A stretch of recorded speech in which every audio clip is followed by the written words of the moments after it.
Thanks. Good evening, everybody. Thanks for joining us tonight. This is the Aspen City Council regular meeting for November 28th, 2023. That's a call to order. Could we have a roll call for attendance, please? Councillor Doyle. Here.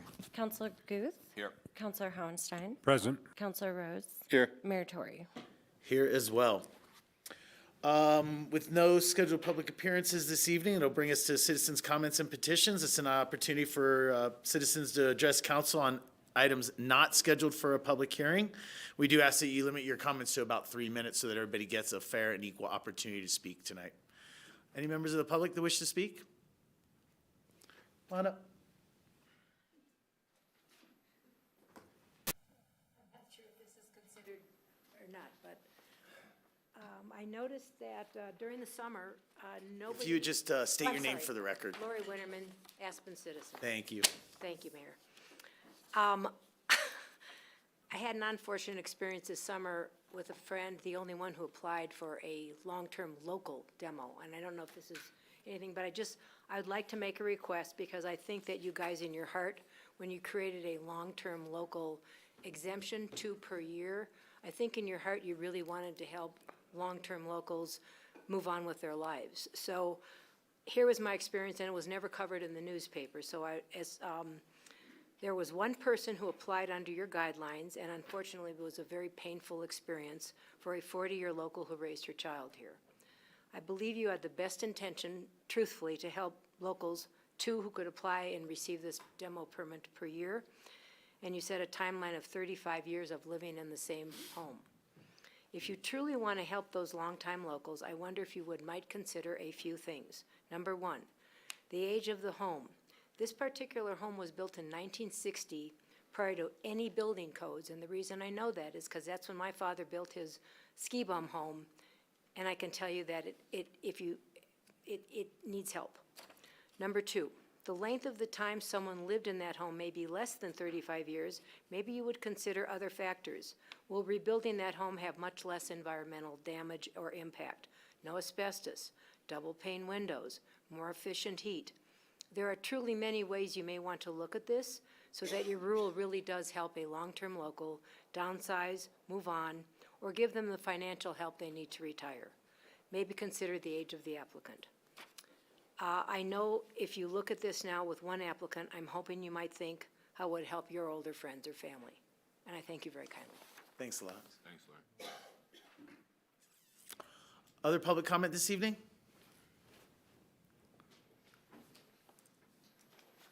So I guess we're not talking about demo allotments in general this evening. Is that correct? I think the resolution is just specific to change to lottery, right? So, But is it, I've got 2 comments. I just want to know if I can talk about demo allotments as one of them, or? Sure. Okay, great. As I recall, the objective in implementing demo allotments had something to do with the landfill and climate. And I think we can all agree that the program as it stands today has been pretty much of an unmitigated disaster. So before you simply switch it up, just go to a lottery, because that sounds like a great idea, I just encourage you to go back and revisit your objectives, because I think you owe it to this community to communicate specifically what the benefits are to what you propose, not feelings, facts.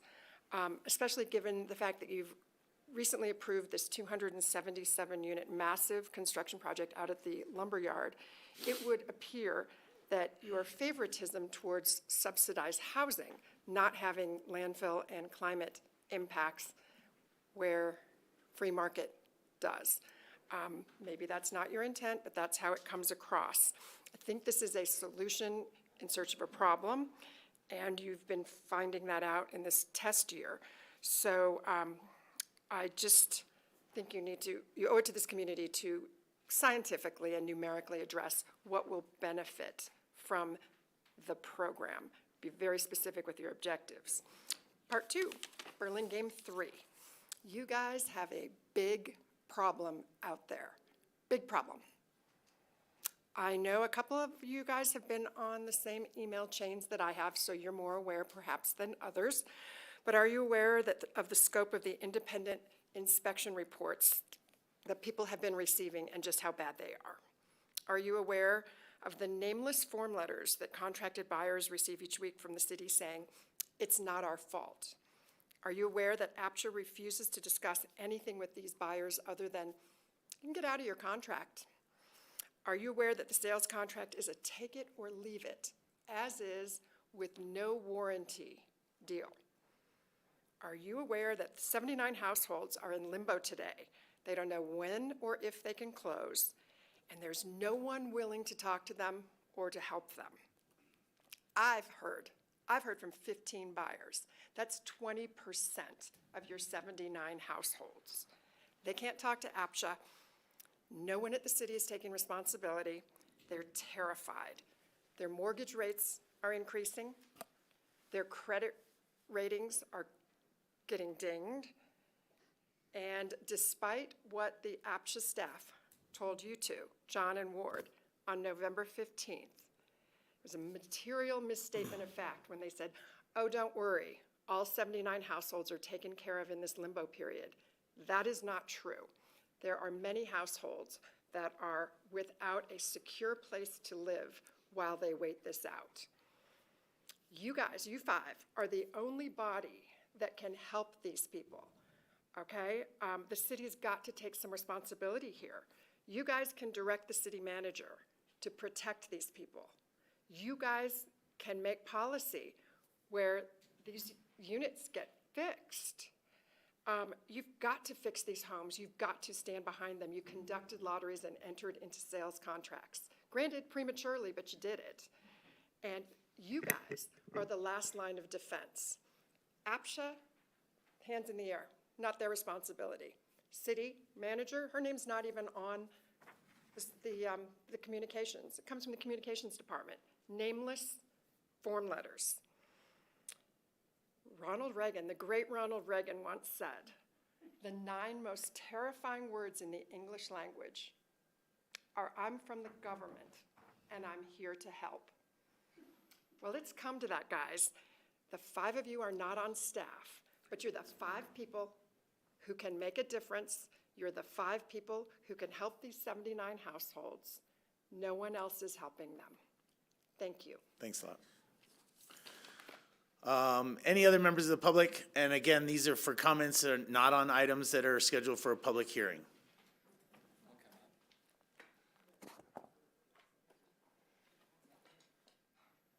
Stephen Denny, Theodore Denny, Ashley Denny, in regards to Burlingame 3. Please, you have 3 minutes.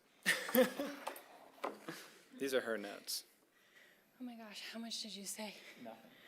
Hi.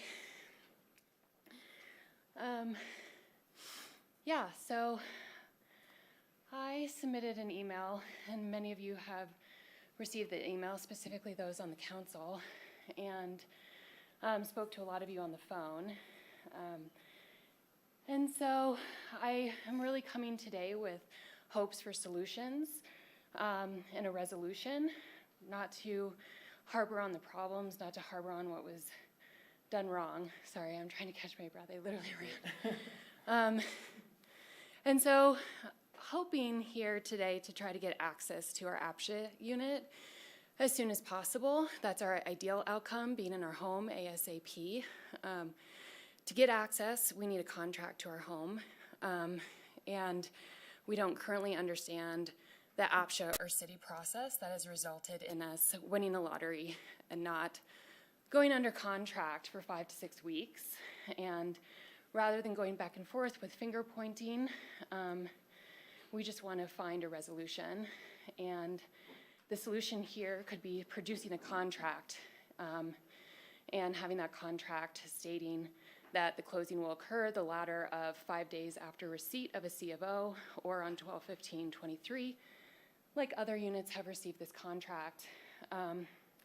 Without this generalized timeline, we have zero idea of a timeline, and this mess has given us zero confidence that you will produce a contract. We've heard for weeks that we'll be getting more information as soon as there's more information to give. We've packed our belongings. Tonight's the last night we'll be living in stable accommodations. We have a 3-month-old baby. We have no idea whatsoever if we will A, receive a contract, or B, what the timeline we're looking at being, or how long we'll be unhoused for. And it's really hard to find temporary housing, and asking our community and friends for 2 weeks, 2 months, in perpetuity, getting their support, getting their help. What's my time? Keep going. Keep going. Great.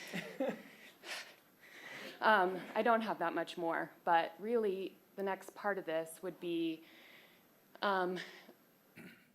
assuming and hoping that you do get a C of O.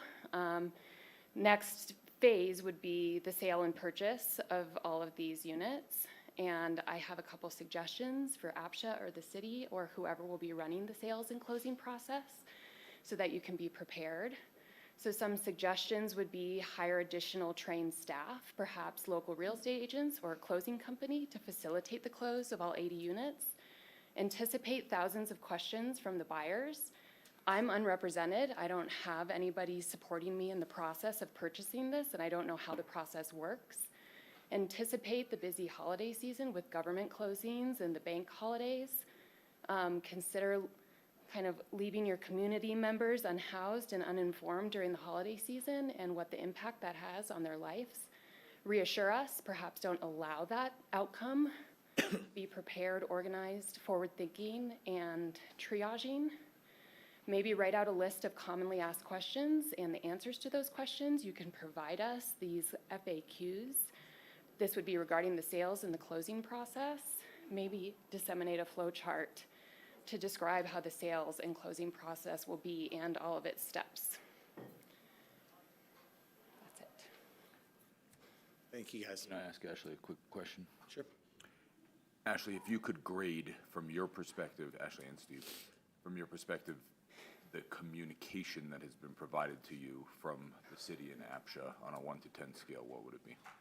1 to 10. Is 1 good or bad? 1's the worst. 10's 1's the the best. worst. Communication. Oh, yeah. Sorry to say, it's been like a 1. I was gonna give it a solid F. Yeah, the information, there's communication with no information. Just each week, we'll let you know as soon as we know, and just every Wednesday, we know nothing, we have no timeline, we have no solution. This doesn't seem like it's going to happen. And most people do have a contract that continues to get amended and extended. We are falling in this strange place where we were in between contracts, so they never wrote us our new one. So we don't even have that security of that this will happen eventually. Or trust, like there's zero trust now as a result as well. Thanks for sharing. Okay. Sorry for my tardiness.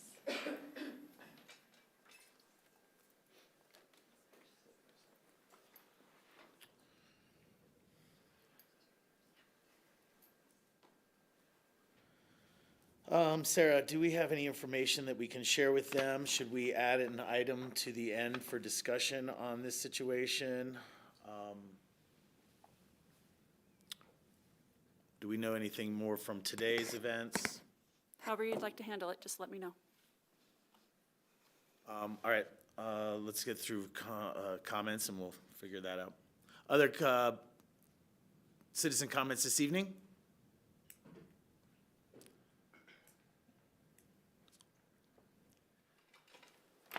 Mike Maple. I'm here now because of confusion with your agenda and with your staff regarding whether or not there's a public hearing about the demolition resolution. But I'm here now because I was told this was the only time I could comment. So I'm going to comment. I'm very troubled by timing, first of all. You all have a process that is a life-changing decision for potential property owners that is coming up at the 1st of January. But here we are at the beginning of December, and there's not much of a plan, or to the extent there is a plan, it's a plan to implement a plan 2 weeks before a life-changing application needs to be submitted and decided upon. You all have known that this demolition allotment process was a disaster since August of 2022, and that was, further confirmed in November of 2022 when you processed, further appeals.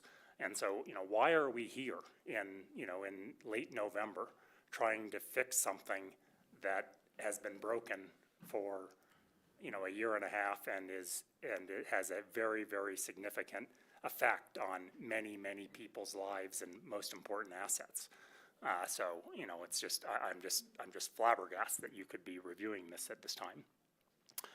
With respect to the resolution and the plan to give, apparently to come up with a lottery, there's not much specifics for the public to consider or see. Apparently you all and staff have considered things, but that information isn't available to the public. So that's also very, very troubling. In your discussion item for tonight, there's brief comment on why you need to do this, but there is nothing about what you have accomplished and what you haven't accomplished. So I'm going to tell you something about what I think has happened over the course of the last year and a half since this code was implemented. You have granted 16 demolition allotments. Every single one of those demolition allotments have been issued under some sort of an appeal or cloud. You have denied 3 appeals, and you have had, I believe, 5 applications. There's been 5 pre-applications that have basically been dissuaded from making an application because they were told there are no allotments. And so I think those people have been badly misled. There have been at least 3 further inquiries as to people that would like to make application for a demo permit, but they don't know when or how they might be able to do that. So by my count, there are at least 13 properties that might want to participate in the next demolition allotment. But they don't know what that process is, and it's just a month away. This is not the way to treat citizens fairly. One of the objectives of your code amendment was to create certainty and a known process, and it has been a dramatic failure. So I would ask you that instead of focusing on creating a system that may be simple for staff while damaging people's most important assets, that you look more closely at what you've accomplished and set this program aside. It has not been successful. You should also be asking your staff, of the 16 demolition allotments that you've issued, what's happened? Have these people followed up with demolition permit applications? Have homes been demolished? There's no information out there. So, when you consider revising a dramatic program, first start by looking at the program and what it has accomplished and what it hasn't accomplished, not by burying your heads in the sand and coming up with a system that is more simple for staff to administrate at the cost of the public. Thank you. Thanks, Mike. Looking online, Peter Furnell.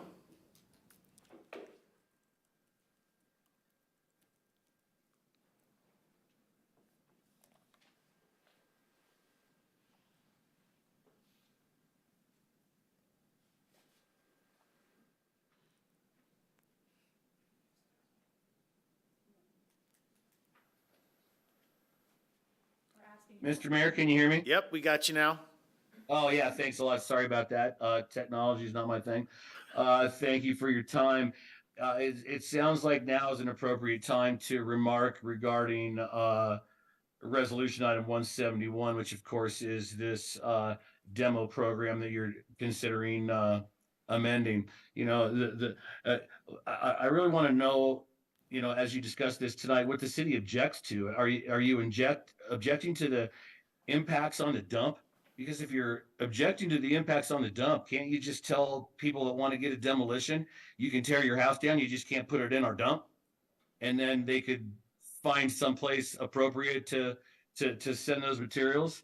And if the intention is to affect the pace of play of free market development, I think that the demolition environment's the wrong place to be. And I just want to say that a lottery system just sounds as crazy as it could be, but we have a housing lottery right now. I've known people that have won the housing lottery 5 times, and I know other people that have been in the housing lottery for 30 years and never won. And when somebody tries to get into the lottery to demo their house and they've been in it for 4 years, and then the next person comes in year 1, they win the lottery for a demo, that sounds, I could call it problematic. I would say that for the price of these people's real estate, they're going to be rounding up their lawyers, and this sounds like litigation to me. This sounds like a really bad program, and I think that a lottery system just sounds like the worst possible solution to whatever problem you might have. Again, I believe that if you're worried about the dump, tell people they can demo their house, but they can't put it in our dump. And doesn't that solve everybody's issue? Thank you. Thanks, Peter. Thanks. Other members of the public? Public comment this evening?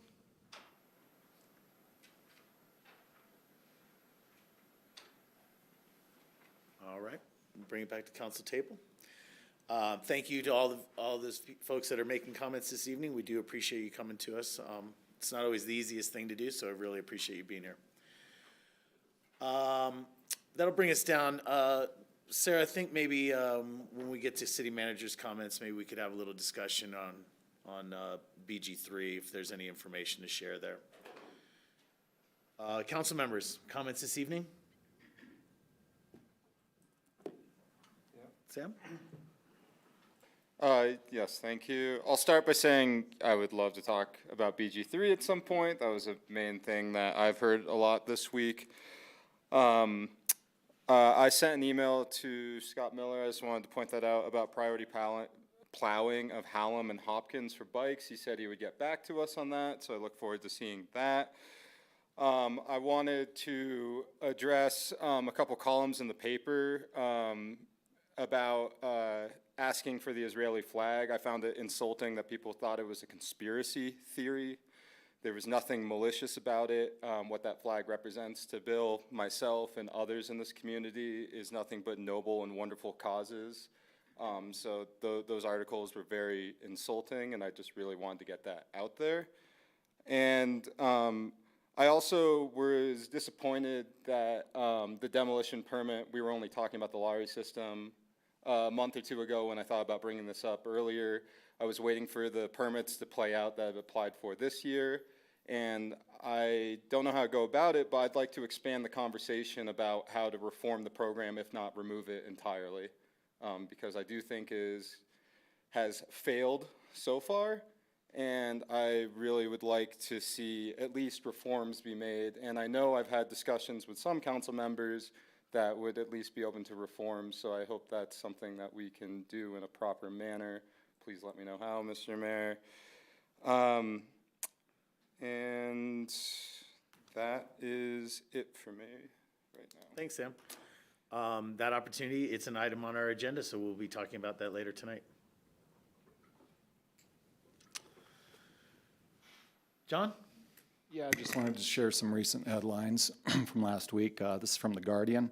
Earth's vital signs are worse than at any time in human history, scientists warn.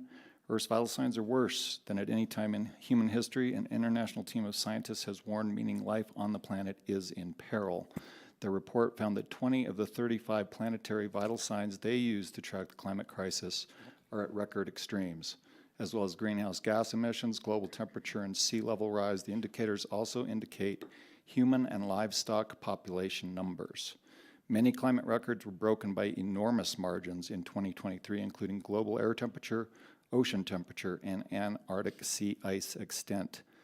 The highest monthly surface temperature ever recorded was in July and was probably the hottest the planet has been in 100,000 years. The scientists also highlighted an extraordinary wildfire season in Canada that produced unprecedented carbon dioxide emissions. These totaled 11 billion tons of CO2, equivalent to the entire annual output of Japan, the world's 5th biggest polluter. They said the huge area burned could indicate a tipping point to a new fire regime. From the Washington Post, the planet is closer than ever to a 1.5 degrees Celsius warming threshold that could trigger irreversible ecological damage, analysis finds. The Earth just endured its hottest 12 months in the modern era and probably the hottest in 125,000 years, according to an analysis published Thursday. That means nearly 3 in 4 people experienced more than a month's worth of heat so extreme it would have been unusual in the past, but became at least 3 times more likely because of human-caused climate change. And it means that the planet is closer than ever to a global warming benchmark that scientists have predicted could irreversibly damage, if not destroy, entire ecosystems. Data shows a surge of warming this year has pushed average planetary temperatures 1.3 to 1.4 degrees Celsius above 19th century levels. One bright spot is Portugal just experienced 6 days of running its whole country on renewable energy. There are some bright spots, but we have a lot of work to do. Thank you. Thanks. Bill, comments? Thanks. I also would like to discuss Burlingame 3 and hopefully provide some relief to those specifically affected by the delays. Regardless of the outcome of our vote on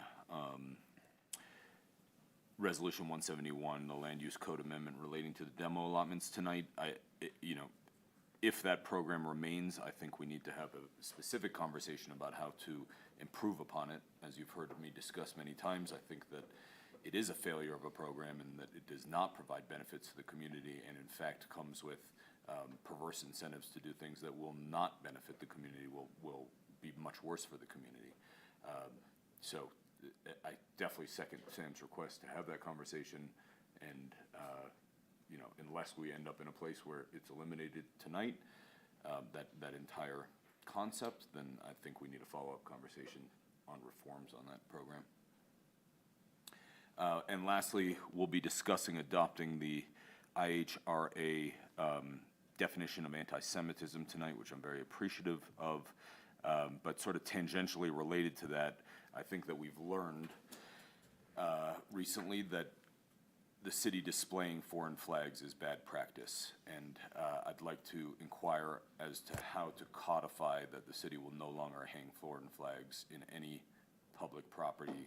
Of course, don't want to regulate that on private property, but the city itself will not allow foreign flags to be displayed on any public property. Certainly okay with the United States of America, Colorado, and the city of Aspen, but beyond that, I'm not okay with any flags being flown besides those 3. So would like to understand what the process for implementing that would be. I guess I'd look to you, Jim and Sarah. So we're going to find out from council members if they would like to see something come forward, and we'll be able to consider it at another meeting. So we'll do that now. Council, Bill's suggestion is to not fly any other flags besides the 3 that he just talked about on any public property. That's not something that I really support. I do support identifying that on our city buildings that we would only fly those 3 flags. That I do agree to, but I'm not really interested in disallowing flags down Main Street for World Cup. I'm not interested in disallowing flags on Main Street for sister cities and the like. So I think that there is an appropriate place for displaying those flags and appropriate events for those. What we need is from council, if you're interested in seeing some of that come forward, Jim can spend some time working on a resolution for us. So I'll ask you now what you'd like to see brought back to council for discussion. I've looked at the sign code, and I I support flags of sister cities and the World Cup, Winter National, FIS national flags. So I don't want to go look in the amending the sign code. And what about a separate resolution that just identifies city buildings for hanging the state, city, and national flags? Yeah, I support that. Thank you. For me, yes to the city buildings comment. And then I'm more curious when we do fly foreign flags. I know World Cup and sister cities. I do wonder if sister cities could be the city flag and not the national flag. That is something I would be interested in at least discussing. But I do think Aspen's an international city, and I do appreciate flying foreign flags when we host the World Cup and other things alike. Okay. John? Yeah, I support going in that same direction we talked about, Colorado, United States, Aspen flag on city buildings only. I support that. All right. Just to clarify slightly, you could adopt a resolution with that concept of what's on your buildings itself. The issue about along Main Street would take an ordinance to amend the code, because as the board pointed out in the sign code, specifically allows flags to be placed as part of events that are designated. So it sounds like there's at least a majority to have a resolution specifying what flags can be flown over city buildings, but it doesn't sound like there's a majority to amend the code that would eliminate flags along Main Street. If I'm miscounting, let me know. But I can prepare and bring back a resolution for the next meeting or the meeting on the 12th. That'd be great. Thank you. And I would seek clarification because we have allowed sister cities to display flags within our public buildings. So my understanding is that those smaller displays would also become part of this and be removed. They would not be. They would be. It doesn't matter on the size of the flag. The flag's the flag, whatever it is. No. The language that we're talking about is flying flags outside on our city buildings. Inside, like, I think there might be a small flag downstairs in a cabinet that honors a sister city. I don't think that we are talking about that. But I can't regulate which flags can fly inside the building or not with the resolution as you proposed, to clarify. But I think the resolution that's being proposed is for outside designation. And I can draft the resolution that I think addresses the intent. But you guys would have to make the final decision. But inside, inside for specific presentations of sister city events or other events, I can try to address that in the resolution also. I believe that the official flag of Aspen is the sister city flag. The same flag is used by the city of Aspen and sister cities. Sister Cities actually does not use that logo, I do not believe, or that flag. I don't know if, whether they consider it a Sister Cities flag. We consider it a City of Aspen flag that was donated by the Herbert Beyer family in 1990-something. To be clear, Jim, my intent is any flags beyond those three, whether they're foreign countries, cities, states, represent missions, whatever it might be. I want to focus only on those three. Thanks. But Sarah's right, is that is the intent of council to, within the buildings, and again, it would take a code amendment to address those street banners and flags, but within the building or outside of the building, limited to the three that are right there. The outside of the building. Outside is the intent. Yes. So we'll have to look at how to address that to make sure we're for a special event that's a presentation inside the city, that it could be allowed. So I'll work on it. Thank you. Might be the 12th. Okay. My comments.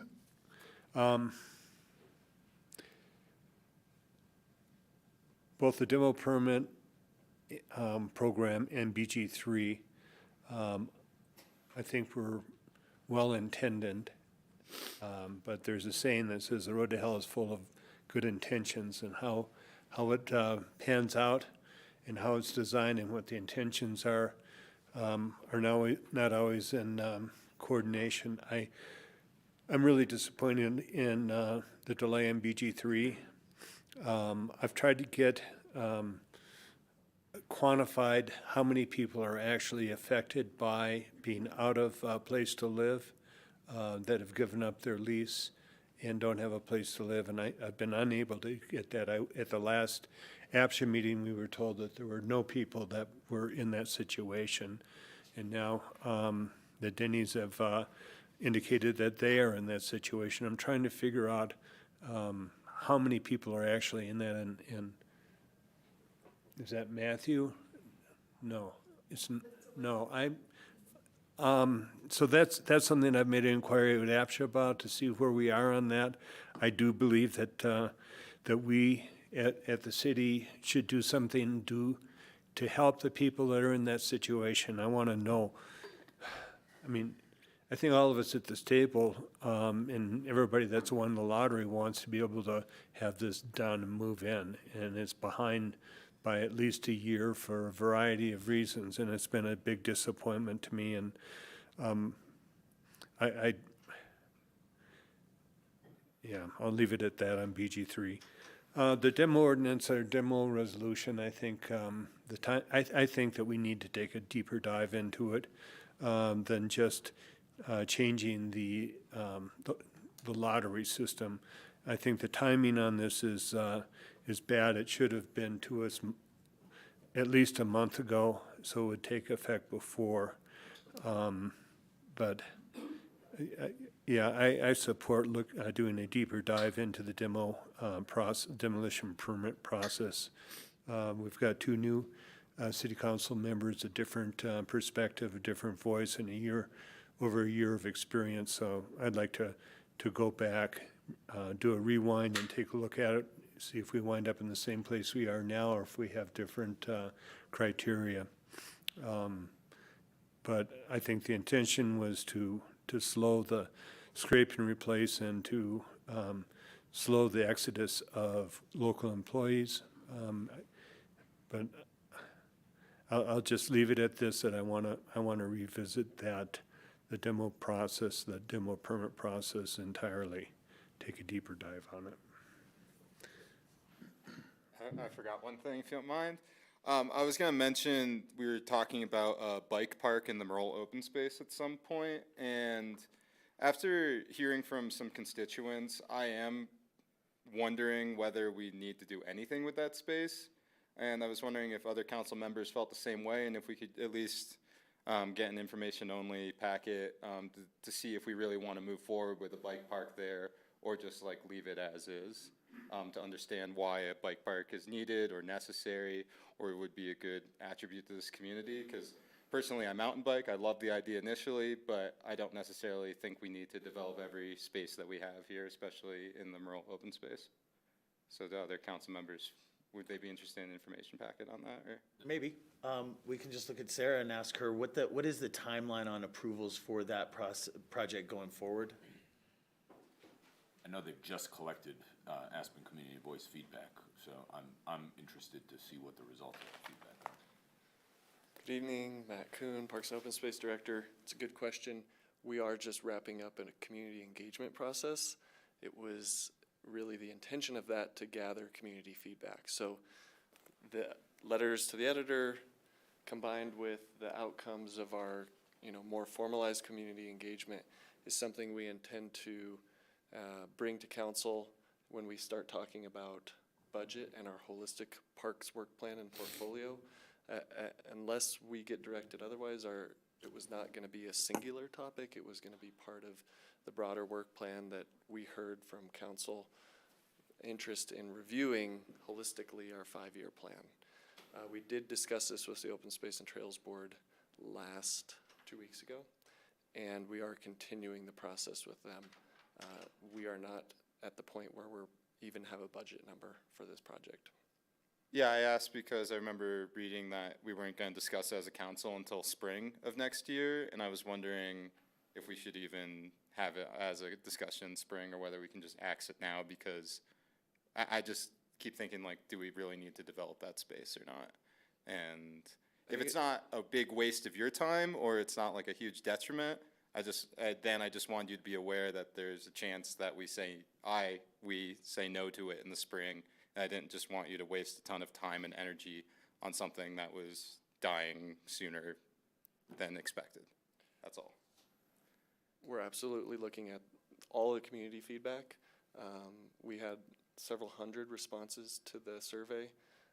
80% of those or so were in support of this kind of thing. So I do think it's worthy of a discussion holistically for our, to kind of review the whole data set. Okay, thank you so much. That's good information. I can wait till the spring then. Thanks. My comments this evening, I wanted everybody to be aware that tomorrow we have a community event that's going on at the Wheeler Opera House. This is probably most suitable for an adult audience. It is dealing with some of the challenges with mental health in mountain towns. We're going to have a panel discussion as well, and representatives from some of our community organizations will be there. This is a great chance for our community to come together in support of each other and learn a little bit more about the challenges of mental health in mountain towns. Hopefully we'll see you there tomorrow. That starts at about 5 o'clock. Film starts at about 5:30. Hopefully you can make it out to the Wheeler tomorrow night. That is all my comments for tonight until we start talking about some of these issues. Agenda amendment, I won't add anything to the end at this time. If we can just get some city manager's comments around Burlingame 3 and some information that maybe we've gotten today and the like. With that, city manager comments. I'm happy to start with Burlingame 3. I heard some things that maybe are a little confusing for the community in tonight's public comment. So I want to be really clear that not all 79 units have been awarded. So we're not talking about 79 individuals or households in this particular situation. Right now, there's 38 that are under contract. And so those are the ones that the city has legal obligations to. There's a whole nother conversation beyond the legal obligations for sure. There are 8 lottery winners who chose to terminate their contract. Often that is to enter into agreement on a new unit that they won a second time by continuing in the lottery system rather than choosing to withdraw themselves from it. And so there's 31 that are awarded but not are under contract, and that goes back to the information I sent to you. I can't recall if it was on the 31st or on the 1st of November, letting you know I was not going to sign any additional contracts until we could be clear with our buyers on the timeline.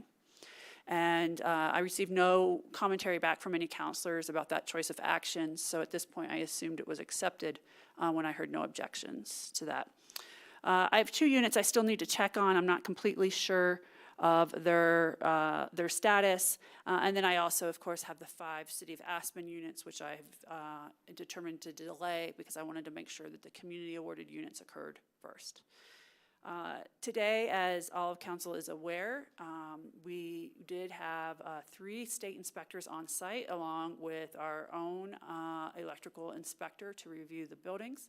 They did not get through all 15 buildings today. They need to get through a few of them still tomorrow morning. Things are pretty optimistic, is what we have from a verbal standpoint.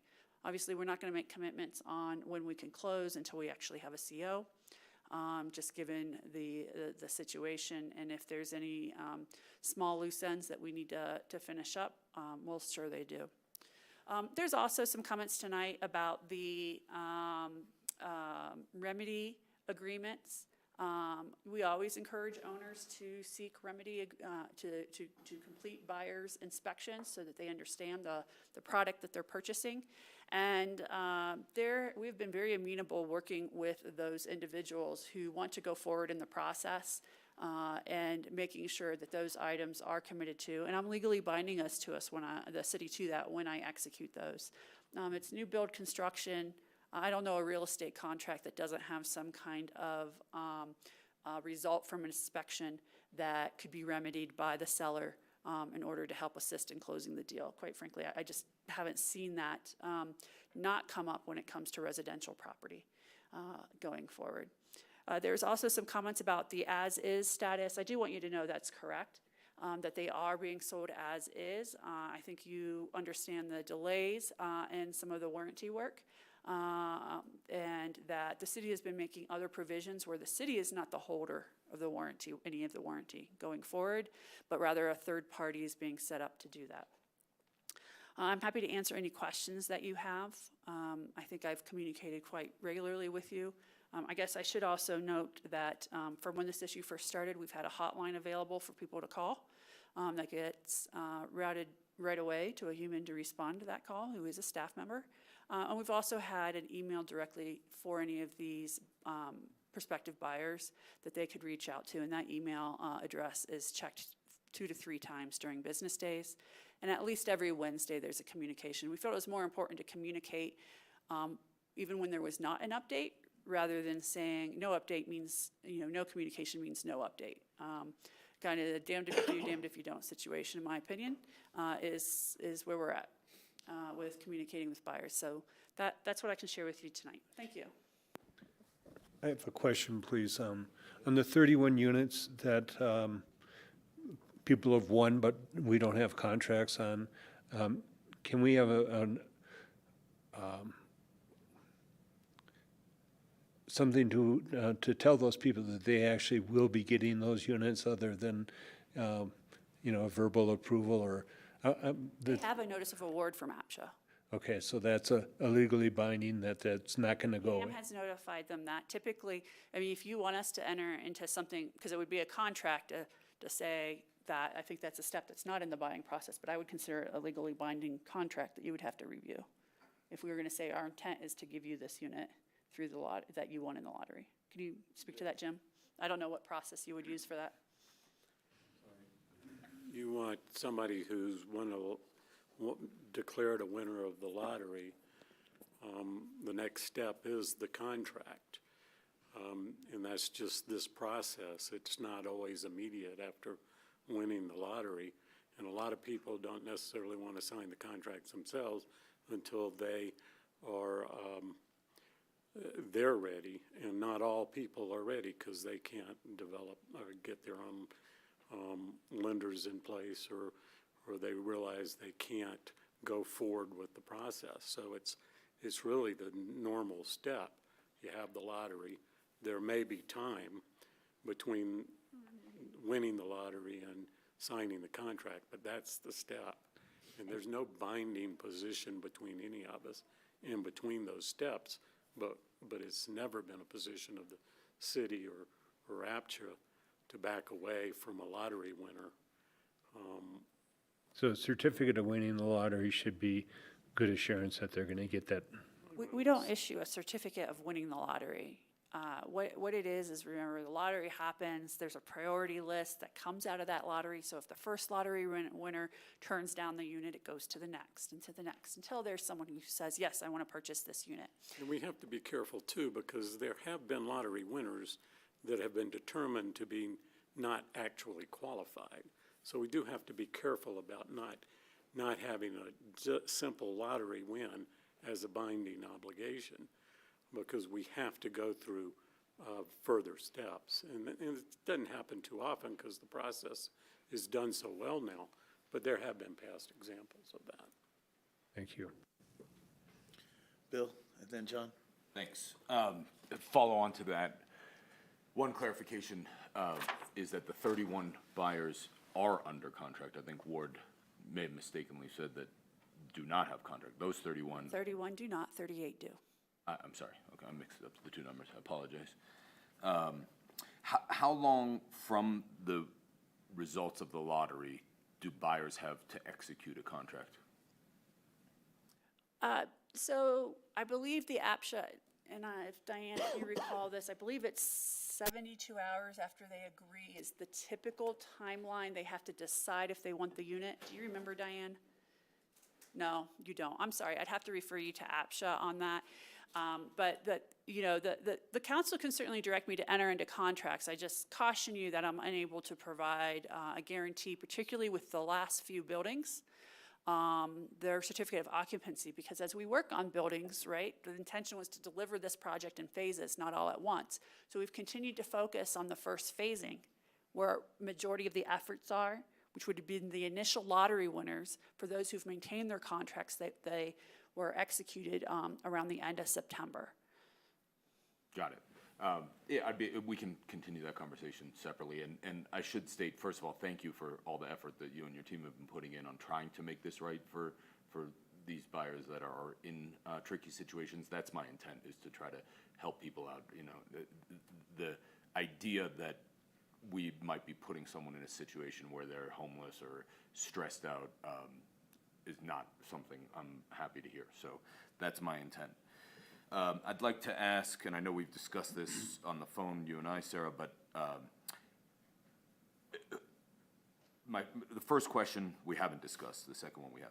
Who controls the CO process on this project specifically?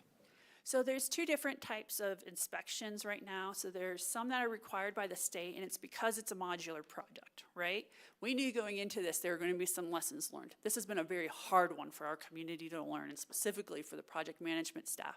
That inspection is owned by the modular manufacturer, not the city of Aspen.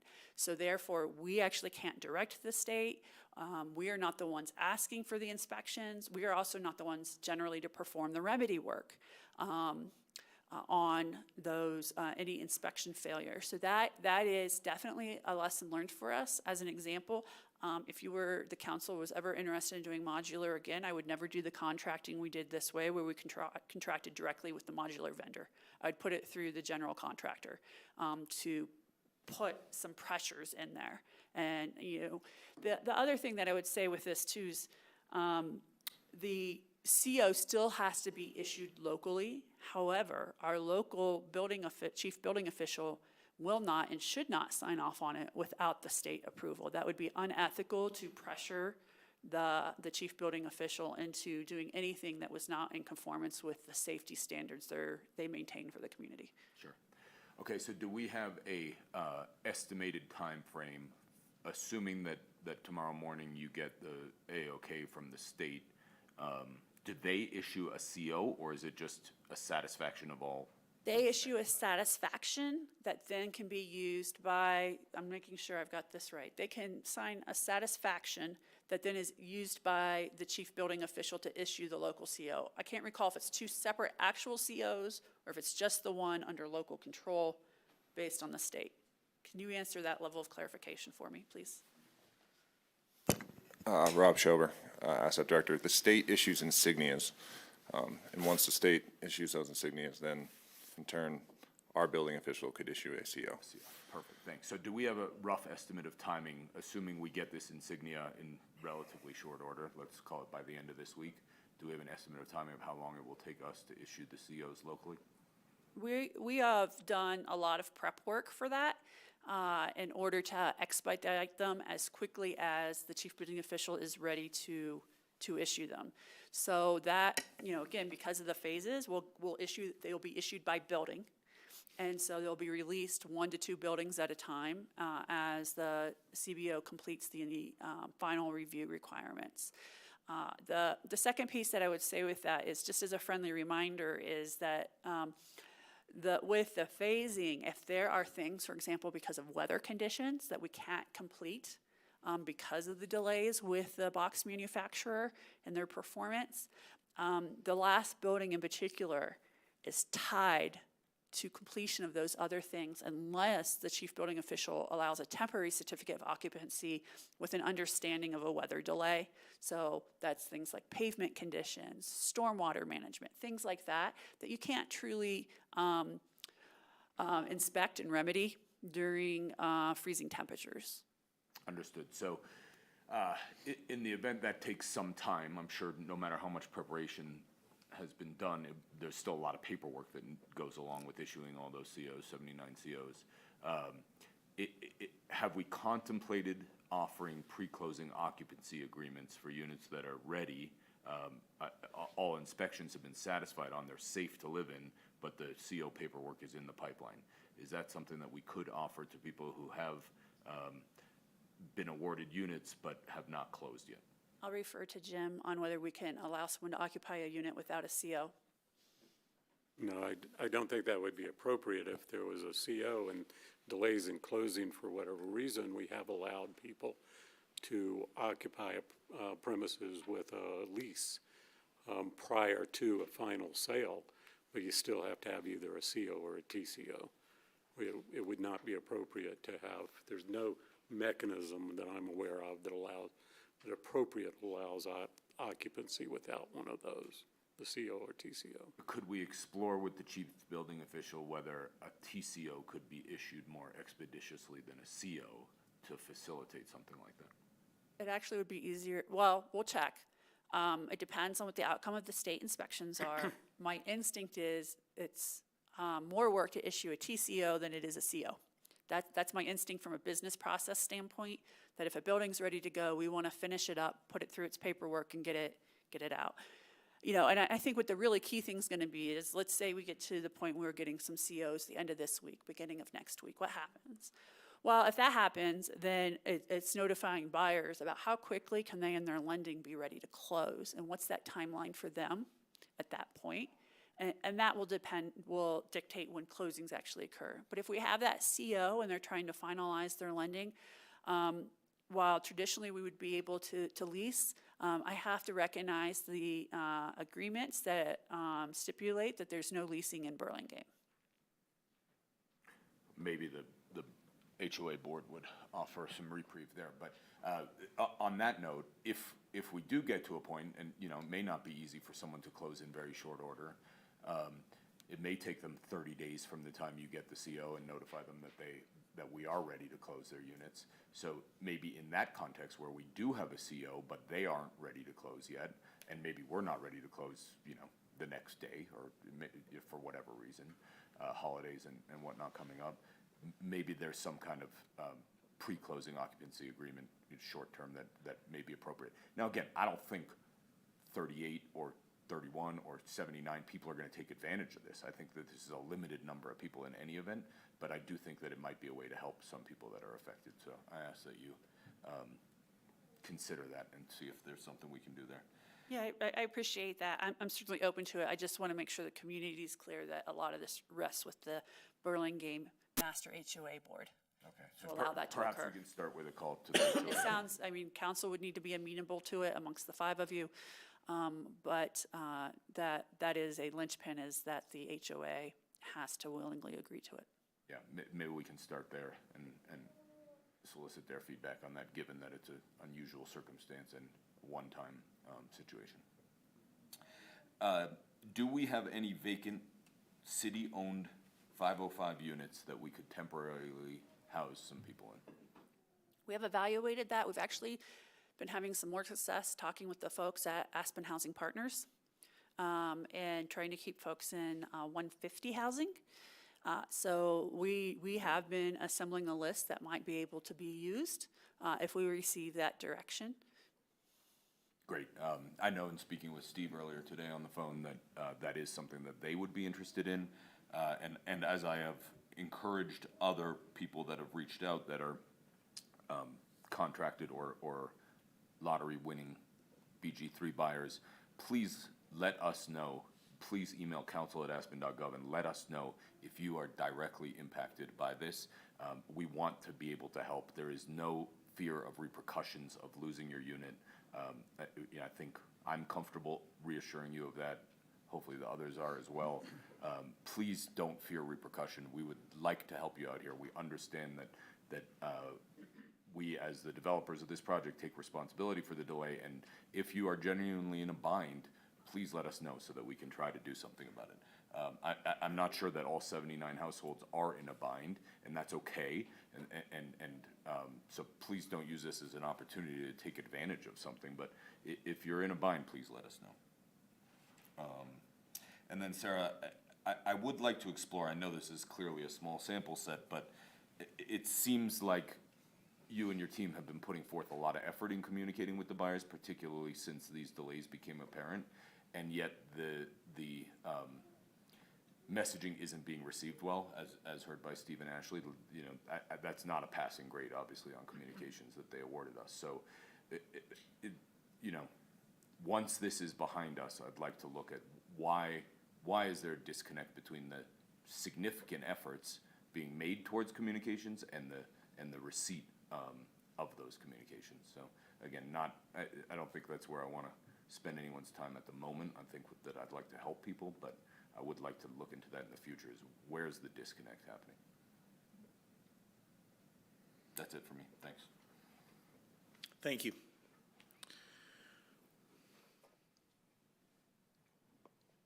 I'd like to actually add to Bill's comment, because that was something that struck me as well. It seemed like, on the one hand, the city's making a large effort to communicate, and yet we got a 1 out of 10 grade. So that is a concern of mine as well. Thanks for bringing that up. All right. Comments? Yeah.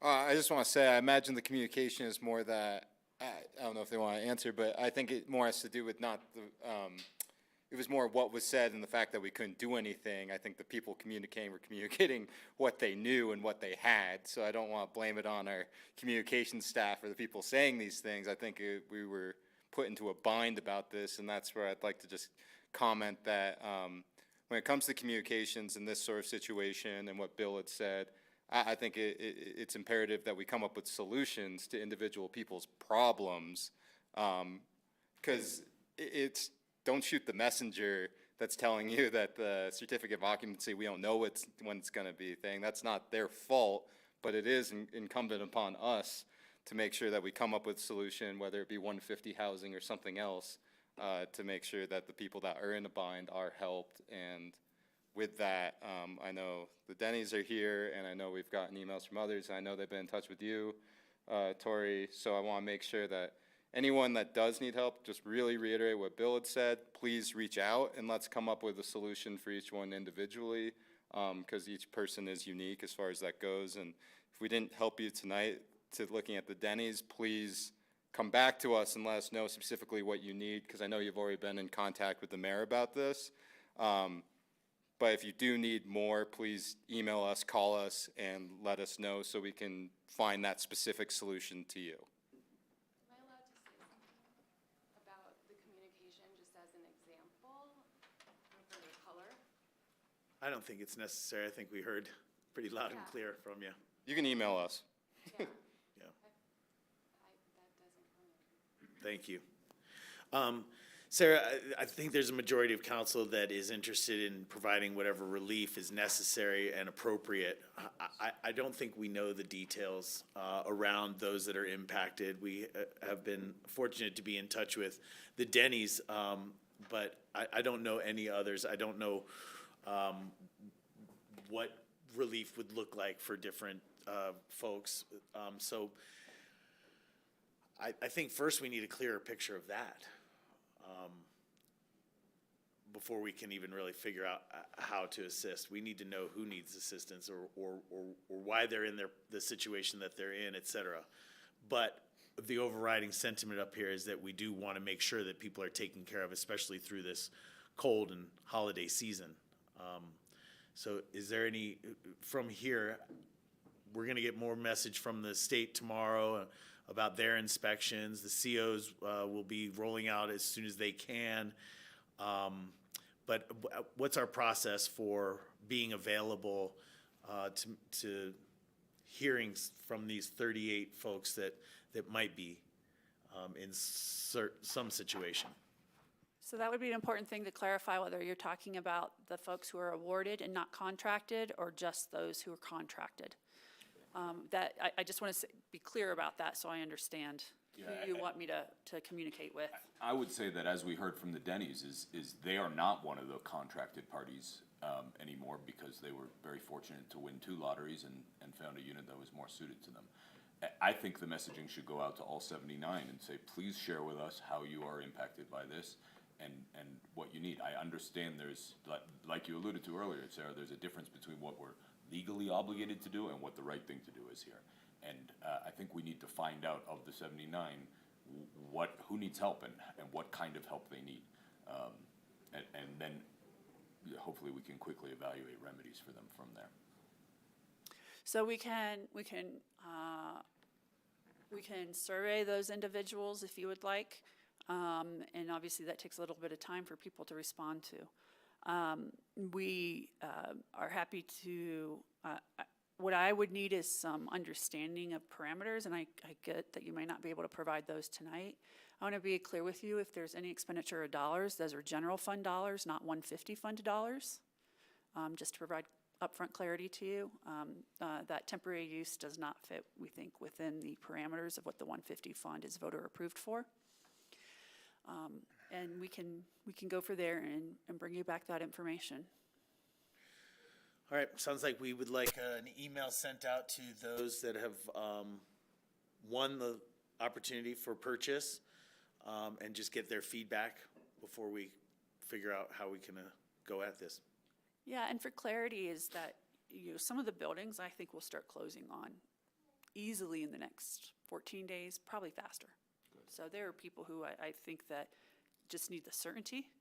And there's a number of folks that we have tried to commit to close by December 15th, and we're working earnestly to ensure that happens for them. That's comforting to hear.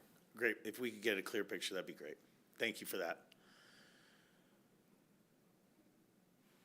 Any other managers' comments this evening? No, I'd like to get the meeting rolling, please. Okay. Thank you, guys.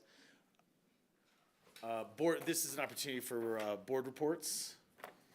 Nordic Council, Linda DePriest from our elected officials Transportation Committee joined our board and is going to start a Master's Nordic program. She came in from Bozeman where she did the same thing up there. We're excited about that. We're also looking at partnering with Canadian Ski Marathon because of the exciting opportunities that brings to our Nordic world. That's it from Nordic Council. Ward, do you want to do APSHA? Sure. We had an update on the grants program. That's been, I think, 11 applications. There are roughly $91,000 of repairs that are, we won't know exactly what the cost is until the invoices are paid, and then we'll know what the actual cost is. But I think that program has a budget of $400,000, so there's still room to expand the program.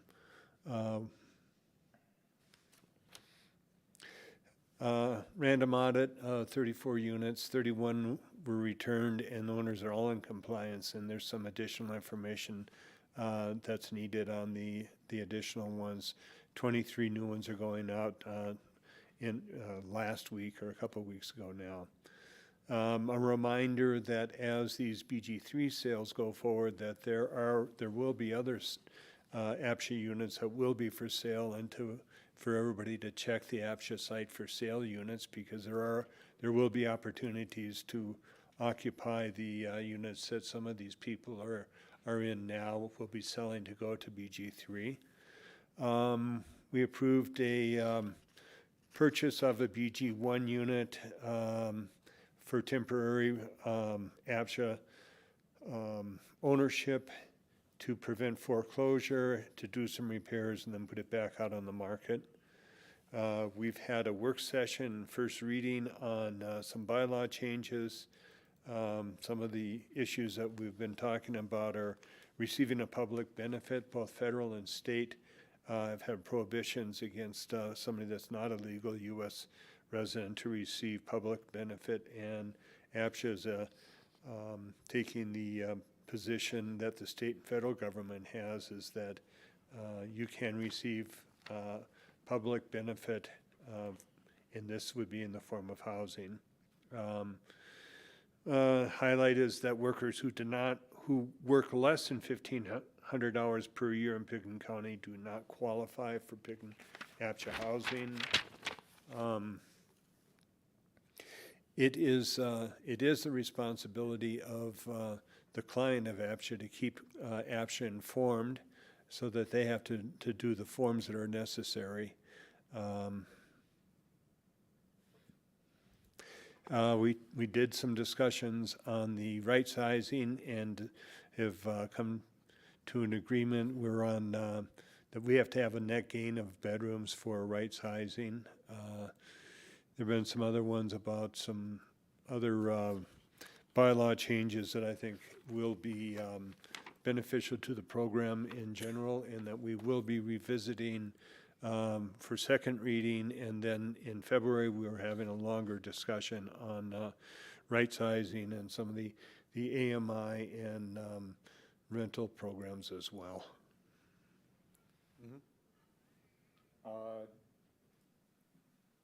One thing that I have written down that you didn't talk about was the essential repair pilot program was started a little bit ago, and as of the meeting a week or so ago, there had been 49 applications submitted, 89 repair requests, 18 were for windows, 10 were for flooring, 9 were for furnaces and boilers, and so on. I think this is a great program. It's allowing our affordable housing residents to maintain their units. Thanks. Thanks. Board, but I went to the Response groundbreaking event in Basalt last week. So that's our taxpayer dollars that we contribute to at work. It was a wonderful event and can't wait till that be finished. Quick board report was, I attended ACRA this morning. We had a short board meeting because it was followed by our Tourism Outlook Forum. We had some visitor guest profile information shared with us, as well as just some outlook. You know, we're, as we've been hearing from Pete and others, you know, we're teetering on the plus and minus. You know, we're around flat. We are seeing some international events as well as economies having an impact on some of the visitors that we're going to be seeing. So we are being cautious with our estimating, but we feel like it's probably about a 3 or 4% reduction in perhaps visitorship this winter. That'll bring us to the consent calendar this evening. This evening, the consent calendar is made up of resolution number 176, awarding of the Wheeler Opera House tenant space. Resolution number 177, final lease extension for Valley Fine Art. Resolution 170, performance contract at the Wheeler Opera House. Resolution number 179, Kodiak loader mounted snow blower replacement. Resolution number 180, the Armory Hall Programming and Development Direction. Resolution number 181, contract with North Peak Inc. for the Parks and Open Space Office remodel. And the draft minutes of September 19th and November 6th. Are there any items that council members wish to pull for more discussion? Yes, please, 176, 170, 180, those three. Okay. Any others? All right, 176.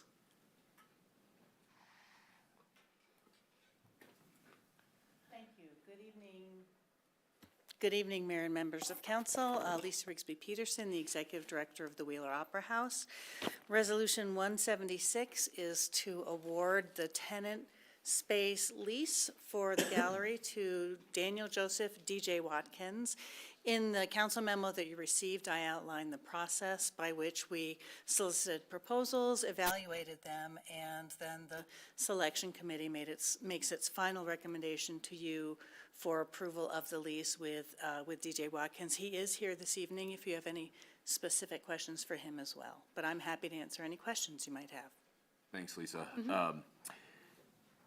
Generally very supportive of this. I could not open the lease on our agenda. When you click the link, it says access denied, so wasn't able to answer my own question here. But the question really surrounds is I think DJ in his proposal, his RFP response, which I have not seen, I imagine provides certain assurances of his concept and plans for this community-oriented space and local artists, which is wonderful.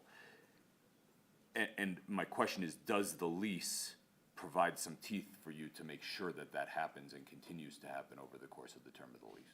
In terms of the nature of the work in the space? Yeah, so, Yes. I'm not accusing DJ of this or not saying he would do this, but I certainly don't think he would.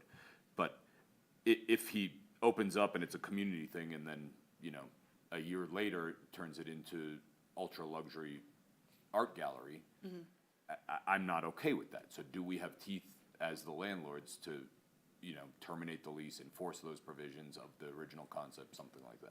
In the lease, it says that the use of the gallery is primarily to feature local artists, and that language is specifically in the lease, that's what it calls out. DJ's happy to answer any questions you might have if you'd like to hear from him, but yes, in the lease itself, it outlines that is the primary purpose. Wanted to make sure we had that protection for the community. Thanks. That's it for me on 176. Okay. But Lisa can stay for 170 if no one else Happy has to, anything. happy to answer any questions you have. I would note that what is designated in the title as Resolution 170 is actually Resolution 178 on the performance contract. Yes. It's Resolution 178, and it's correct in the packet.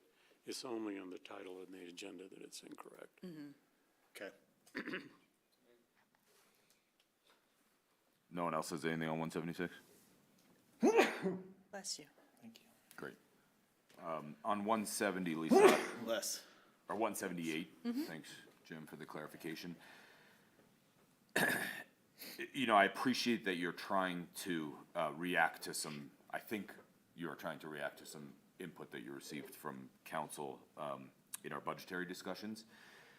And I don't know much about the music business, but to me, it seems really late to be signing a contract with an artist for a performance within 30 days. Could you speak to that a little bit? We'd always like more time, but given the negotiations that we had with our partners at Belly Up, it took the time it took to identify the availability of this artist. And so that's why the performance contract is on the agenda tonight, because of the threshold as well. If this had been below council threshold, we would have been able to execute this contract about 3 weeks ago. Which, again, I don't know much about the music business, but that still feels close to the performance date. Are you confident enough time to sell out this show? Yes. Yes. Yes. I And mean, how specific to this show, what percentage of the costs will be recouped by ticket sales? I would say the ticket sales, the gross potential is about $42,000. And so it's probably about 65 to 70, 75% of the cost will be recouped through the ticket sales themselves. And why not recoup 100%? One of the things that we talked about in the budget session, and that both the Wheeler Advisory Board and direction from council in the past has been to keep ticket prices affordable, particularly for our local constituents and our local residents. I believe the top ticket price for this concert will be $99, which is one of the highest ticket prices that we typically charge. If we wanted to recoup the full amount of the contract, we would probably be looking at about $150 top ticket price that would go down to maybe $129, and then there are 26 seats that are available. They're obstructed view or they're on the sides, and those seats are available at the lowest cost. Those would be probably $99. This is one of the benefits of the Wheeler Red, which is that it makes for our residents exceptional arts performances available to them at an affordable price. Okay, and we can talk about that in subsequent conversations, but I struggle a little bit with something that, you're not gonna have any trouble selling out during a very busy week in town, that we're subsidizing that, not just for locals, but for tourists as well. So, again, we don't need to discuss that right now, but I think my questions on that have been satisfied, and I would like to have follow-up conversations on it. Thanks.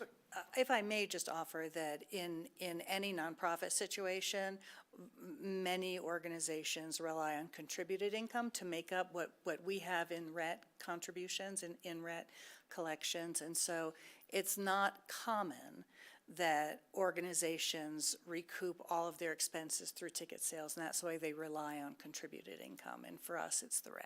But I know we'll have a larger conversation about that. Great, thanks. Thank you. Thank you. And 180? 180.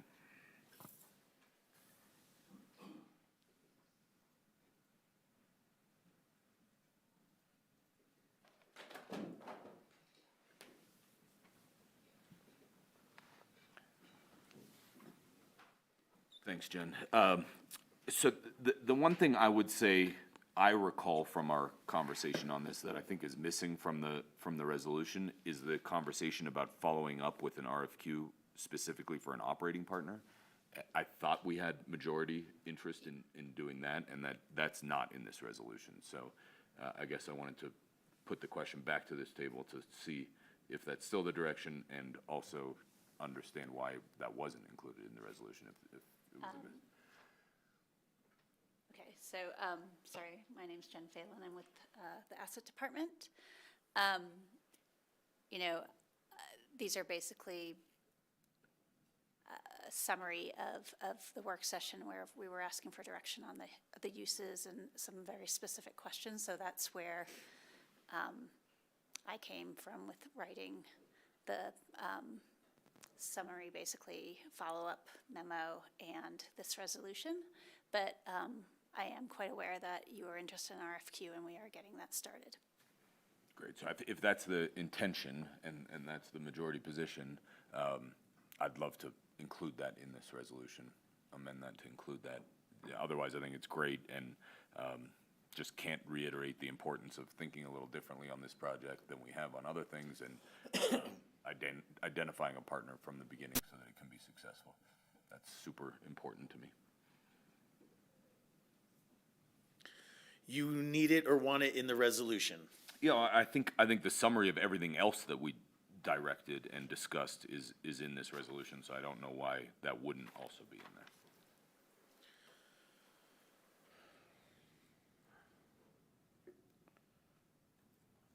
If you would like to make a motion to amend resolution number 180, I think that's how you would go about this. Sure, thanks. I will make a motion to amend Resolution 180, Series of 2023, to add a fourth point under Section 1, confirmation of requested council direction that specifies that council would like staff to pursue an RFQ process to identify an operating partner.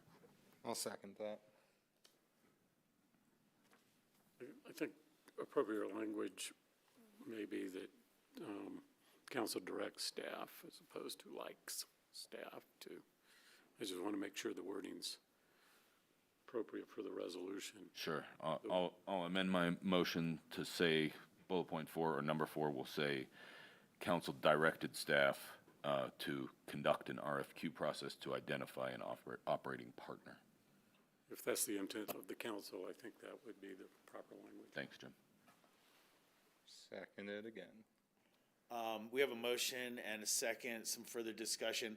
Bill, I would prefer if you modified your language a little bit to just limit it to issuing the RFQ, because I don't know what we're going to get back from the RFQ, so I would hate to put in a resolution that the process of the RFQ shall result in a partner if a partner does not come through the RFQ process. Does that make sense? Fair enough. Once again, I will amend my motion so that point 4 will say council directed staff to conduct an RFQ process to attempt to identify an operating partner. Seconded a third time. All right. Thank you for that. I think that language is okay for me. Any other discussion? We have a motion and a second. Could we have a roll call vote for amending resolution number 180? Counselor Doyle? Yes. Counselor Guth? Yes. Counselor Howenstein? Yes. Counselor Rose? Yes. Mayor Tory? Yes. Thanks, Jen. Thank you, Jen.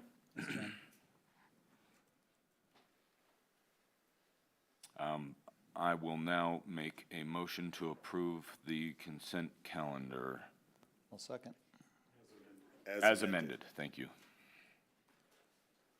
We have a motion and a second. Any further discussion on consent calendar items? Could we have a roll call vote for the consent calendar, please? Counselor Doyle? Yes. Counselor Guth? Yes. Counselor Howenstein? Yes. Counselor Rose? Yes. Mayor Tory? Yes. I want to see that snow blower in full use. Tomorrow. Thank you all that were here for consent items. That brings us to notice of call-up. This evening, we have a notice of call-up. This is a relocation approval of a designated property at 135 West Francis Street. Good evening, Stuart Hayden, Historic Preservation Planner. I can see myself on my own computer. May I share my screen? Yes, please. All right, thank you.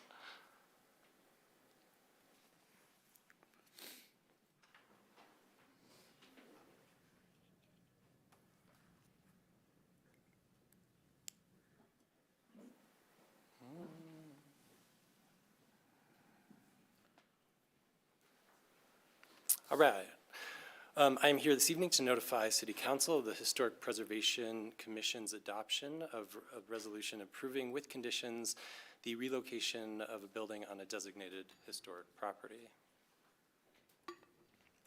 Constructed as a wood frame 1.5-story L-shaped miner's cottage in 1885, the dwelling at 135 West Francis Street saw limited alteration prior to its designation in 1981. Sanborn maps verified the dwelling's consistent siting on its 4,500 square foot parcel at the corner of West Francis Street and North First Street. In 1983, the historic building received a 1.5-story rear addition with a prominent side entrance and partial basement accessed via an external stairwell. More recently, the Historic Preservation Commission has approved at least 2 development applications, elements of which appeared before City Council, but none of which were actually constructed. So as a result, some of the elements of the current proposal may look somewhat familiar to you. With various absences and 1 recusal, only 3 commission members were present at the October 25th public hearing, but unanimously voted to approve with conditions a minor development and relocation application for the expansion of a non-historic basement by underpinning and excavating while the historic structure remains in place.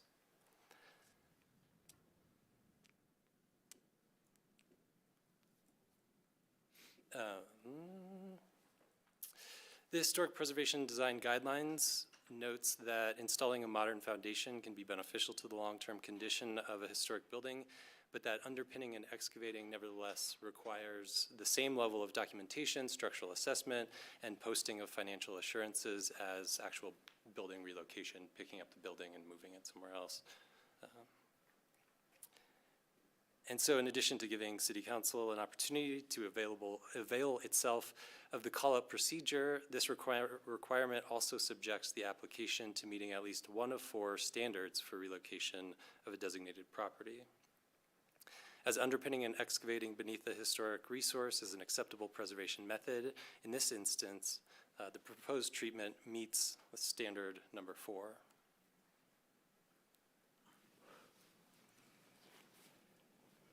The land use code also requires the relocation of a designated property to meet all of 3 criteria. Because its current site, orientation, and elevation are the most appropriate for the building, the second criteria in this instance is met. The application, however, did not include a detailed relocation plan, and it is yet to be fully determined that the resource is capable of withstanding the proposed underpinning and excavation, and financial assurances have also not been provided as of yet. As the applicant can reasonably be expected to meet these criteria, however, prior to applying for a building permit, the Historic Preservation Commission included them as conditions to its approval. The other relevant condition calls for additional information about the historic foundation, as well as for the new foundation to be consistent around the entirety of the house. Accordingly, staff recommends Aspen City Council uphold HPC's decision as reflected in HPC Resolution Number 13, Series of 2023. Thank you.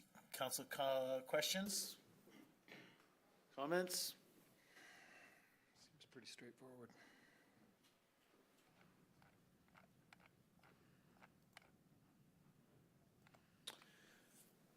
Does not look as there's a motion for call-up.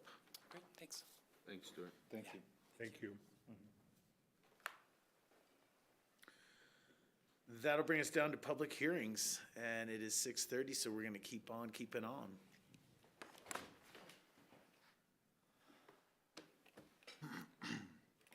Good evening, Council.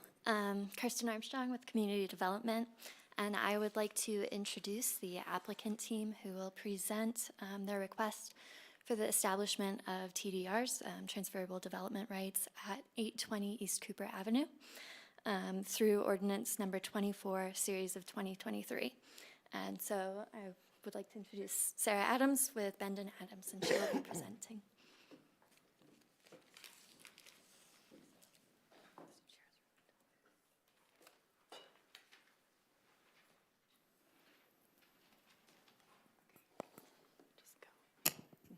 Hold on. Hi, I'm Sarah Adams with Bendon Adams. Thanks, Kirsten. And I have Lauren sitting next to me, going to share my screen. We're going to just take a quick break. When you hit the table, it cancels the screen for the council to see your material. Oh, sorry. Sorry. Yeah, no, thanks. Sorry about that. I didn't know that trick. Just kick the front of the TV really hard. Sorry. Step back just so we could get to the door.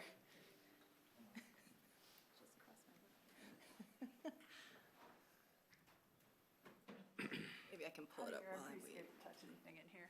I don't know where it goes. Change the oil. Got There it. we go. Good. Got it. Wow, okay. Thank you. That's okay. Yeah. I'll introduce you in a second. Okay.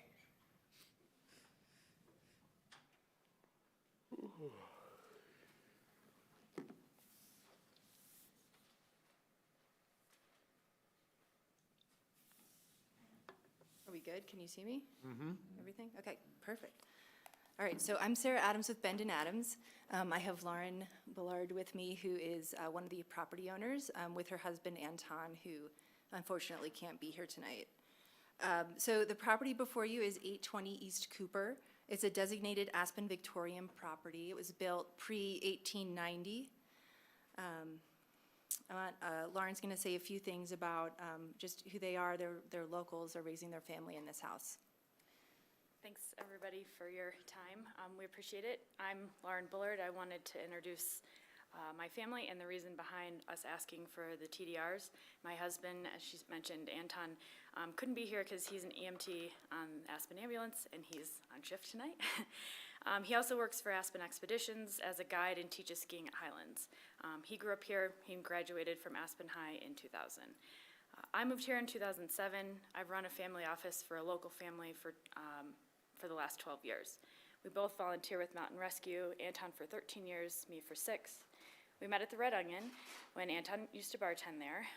We married in 2016 and now have a 4-year-old son, Nico, and our daughter Nell was born in March of this year. We bought 820 East Cooper in 2017, intending to make repairs and some minor updates. We added a small mudroom in 2021 and found out that the foundation was in pretty bad shape and the home had radon levels that are more than 4 times the recommended limit. The fix for both of these is a new foundation. And if the house has to be lifted and dug out, adding bedrooms seems to make a lot more sense than just a crawl space. Financially, this is a massive undertaking for us. And the only way to make it work is to sell these TDRs to pay for a large portion of it. Thanks again for your time tonight and your consideration of our request.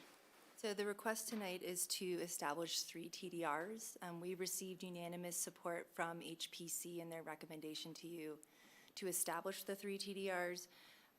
I have some text on the screen that's straight out of your land use code about the purpose of the TDR program, which really is to support historic preservation owners by encouraging preservation and removing square footage from the site in a form that can be sold, and then that money is put back into the landmark for restoration. So a little bit about the context of the site.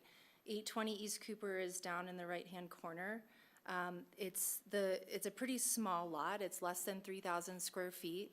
It's in the residential multifamily. We call it the RMF zone district, just a block away from City Market on Cooper Avenue. There's similar landmarks that you can see in this photo along Cooper Avenue. Most of them have pretty large additions in the back. And this is the HPC approved addition that you saw through the call-up procedure maybe last month that you decided not to call up. Lauren and Anton, since they purchased the property, have been really great stewards of this historic building. They did a lot of restoration without asking for any historic preservation benefits. They just did it because it was the right thing to do, restoring the windows, the paint, all the things listed on the screen that complied with the historic preservation design guidelines without going in and asking for anything from HPC. So I'm going to run you through the project just briefly so you understand what was approved by HPC and then the resulting unused floor area that we'd like to convert into TDRs. So as Lauren said, because of the radon levels in the failing foundation, they have to build a basement. So this is where they have most of their living space, their bedrooms, laundry, all of that stuff on the basement level. The main level in pink is the historic landmark. So they're adding a mudroom and a one-car garage on the main level. On the second level, they're adding a small bedroom and bathroom. This is just a deck connecting element. So it's a pretty modest addition, but it's sufficient for their house, or for their needs. When they went through the HPC process, the mass and scale was reduced, mostly the roof form and the size of the connecting element. And that resulted in the ability to request three TDRs instead of 2 TDRs by shrinking the size of the addition slightly. So, so our request tonight is to establish those three TDRs. It's 750 square feet of floor area. So you can see the allowable floor area for this property is, we'll round, it's about 2,400 square feet. They're approved by HPC, that project I just showed you, at just over 1,600. So they do have the ability to establish 3 TDRs with a little wiggle room left as they go through their construction process. But this would essentially sterilize this property from future development, which is one of the purposes of the TDR program. And with that, I'm happy to answer any questions that you have. Just happy to bring this forward. I think it's a really good preservation effort. Bill. Thanks. Hi, Lauren. Hi, Sarah. Thank you.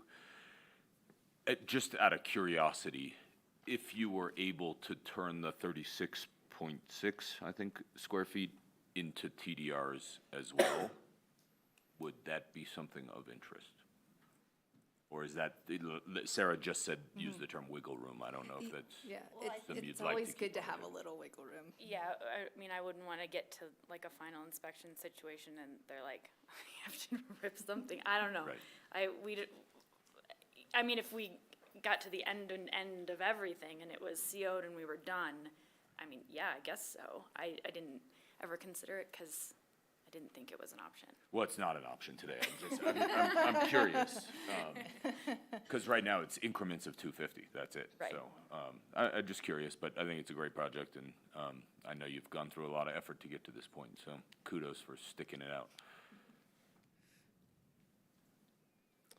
Council, any other questions? I just want to comment that I'm glad to see our regulations are working for some people. Sometimes it feels like they're not working for anyone.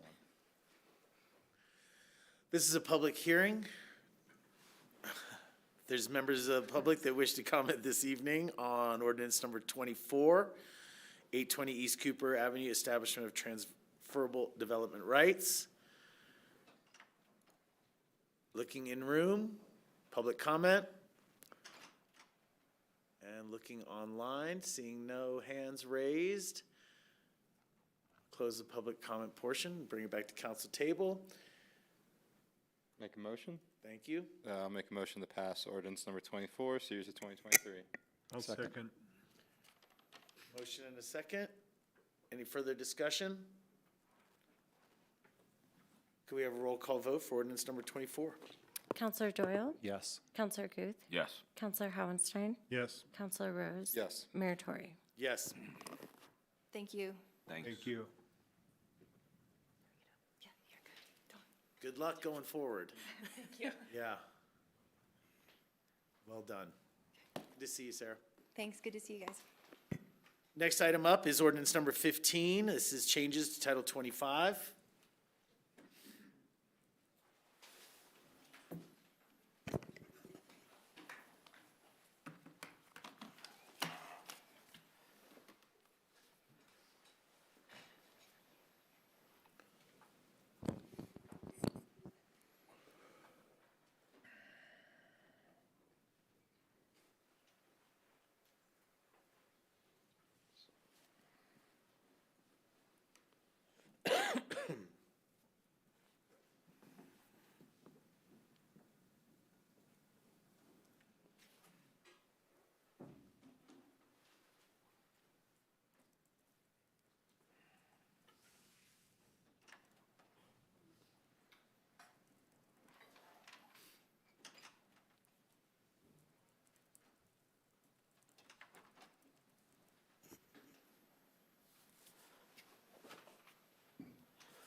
Good evening, City Council, Mayor Tory, Justin Foreman, Director of Utilities. I have with me Cole Langford, Business Services Manager as well.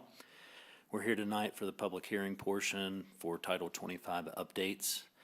All the memo information was the same as first reading on November 14th, except for the two topics that was brought up by individual council members regarding capital project scheduling and implementation and collection of electric community investment fees and payments related to transformers from development expansion. Additional information was provided in the council memo for these two topics. We will discuss these in further detail tonight.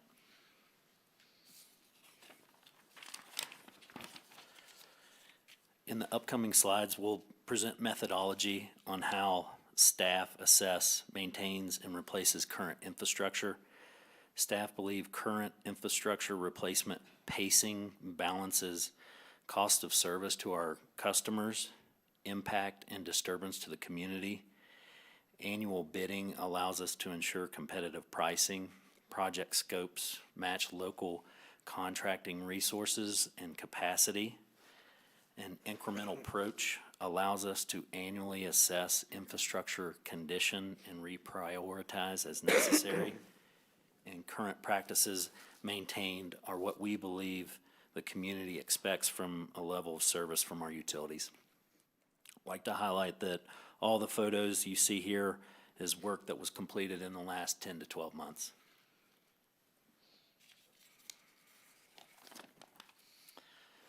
The map depicted is a heat map of where the water distribution system has experienced failures or repairs in the past. The brighter red and yellow, the more frequent a location has seen an occurrence. The department's GIS analyst maps these locations to get a true sense of where issues are arising to start the process of pipe segments that will need replacement. What's important to note is approximately 70% of the water distribution system is ductile iron pipe, depicted in blue, and generally is in good condition. It is the older cast iron pipe, depicted in red, where the water system has more issues and is typically 40-plus years old. The expertise of staff keeps the system running, but these lines are reaching the end of their useful life. Just like the water heat map, we track primary electric faults as well. The electric primary cable, as you know, is made of direct buried cable that is 40 to 50 years old. Again, the system has remarkable reliability with contributions from operations staff, but without capital reinvestment, these systems will degrade to a point where customers will see an impact to reliability. In addition to the heat map, Staff worked with an outside consultant to rank the entire electric system and evaluated every cable segment and circuit in town. Staff then developed a 15-year cable and conduit replacement plan to replace this aging infrastructure. The different colors you see here on the map are the various specific circuits that will be replaced in the future.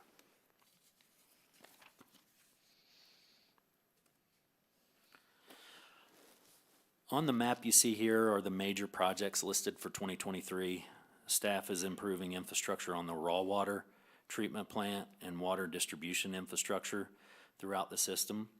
From an electric perspective, it is the replacement of the old direct buried cable is the main focus, and also upgrades to the switch station on Puppy Smith.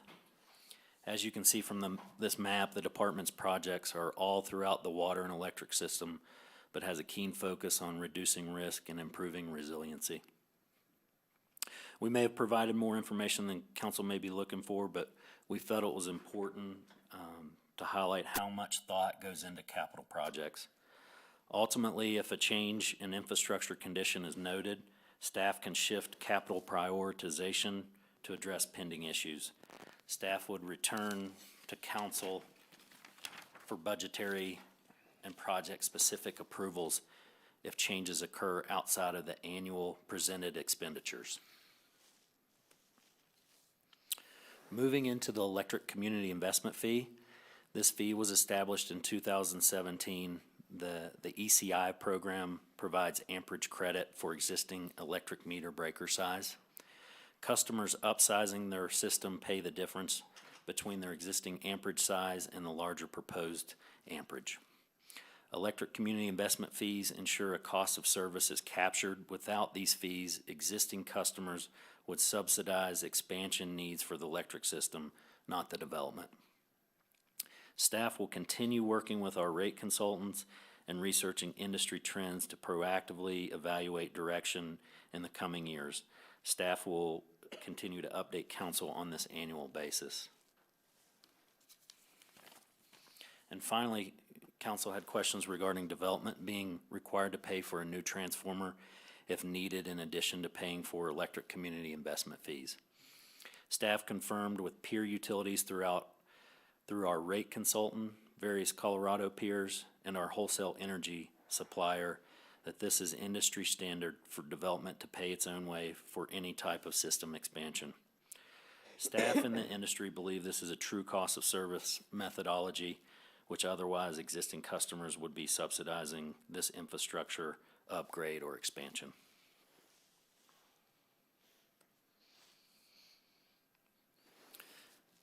Utilities Department wants to thank council throughout this process and open up to any final questions or comments. Council comments? Bill? Thanks. I still struggle with the last one, Justin, where you know, the person who triggers the need for the new transformer is the only one who's responsible for that cost. And I'm wondering if there's some way, I'm thinking about this on the spot, but you know, let's say I do an application that requires the upsizing of the transformer, but there's still plenty of capacity for others to then tap into that transformer. Would it be that burdensome for you to rebate the original payer if and when someone else then upsizes their service that would have otherwise triggered the need for a new transformer? I mean, you know, if you just use the imaginative example of two houses being redeveloped, or two buildings, doesn't really matter if their houses are not being redeveloped side by side, they both currently are served off the same transformer. One of them applies for permit 30 days before the other. That one is stuck paying for the entire transformer, the other one gets off free. It just doesn't seem fair to me. Yeah, Bill, certainly understand your point there. And at times when those developments are happening simultaneously, we try to work together with those applicants. But it is a large administrative burden for these, you know, we have over 250 transformers out there. And to track when transformers had been put onto the system and how much capacity they're using up.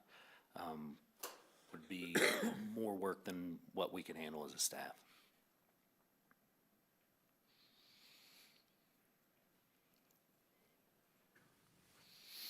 Okay, thanks. Other questions from council? This is a public hearing for ordinance number 15, changes to Title 25. Are there any members of the public that wish to comment this evening?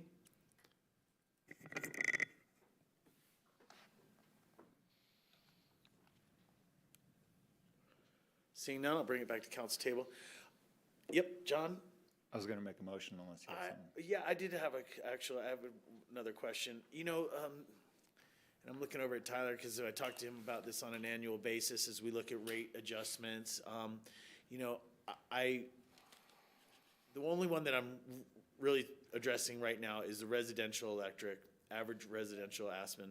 Looks like a monthly adjustment of about $20. $250 a year is a bit. And I'm just wondering if there was a better way to distribute this to some of the other users instead of the small residential user. Yeah, I think, Tori, we certainly are aware of, you know, the burden to the small residential electric customer. I think something to point out in this example, this is a generic, you know, 1,500 kWh example monthly bill. So we believe that it would not be this type of adjustment for every month. It's a seasonal use. A lot of times in these smaller residential units, you'll see much less electric consumption. If that helps. I have one follow-up question too, once you're done with this one. Go ahead, Bill. Tori, I'll just jump in real quick if that's okay. Tyler Christoff, Deputy Public Works Director. So, yeah, I believe we talked about this during first reading and offline a bit too. The example, as Justin cited in your packet and in the memo, cites about as you mentioned, a $20-ish a month increase. When we're looking at our average residential customer across our system, I think I told you in the first reading, or I'm sorry, in the work session, that it was probably about a quarter of that. So, you know, $5 a month, you know, so while we're trying to give council the most conservative, most impactful residential bill, I would say our residential customer base uses well less than 1,500 kWh a month. And so we felt like that was a impact that generally our customers could stomach on a monthly basis, but we are obviously sensitive to any increases there.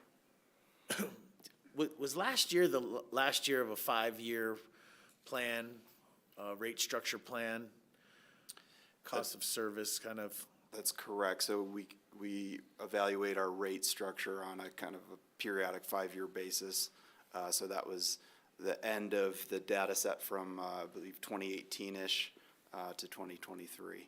And now we've restarted that process again. Do you suspect that residents of Aspen will see rate increases annually?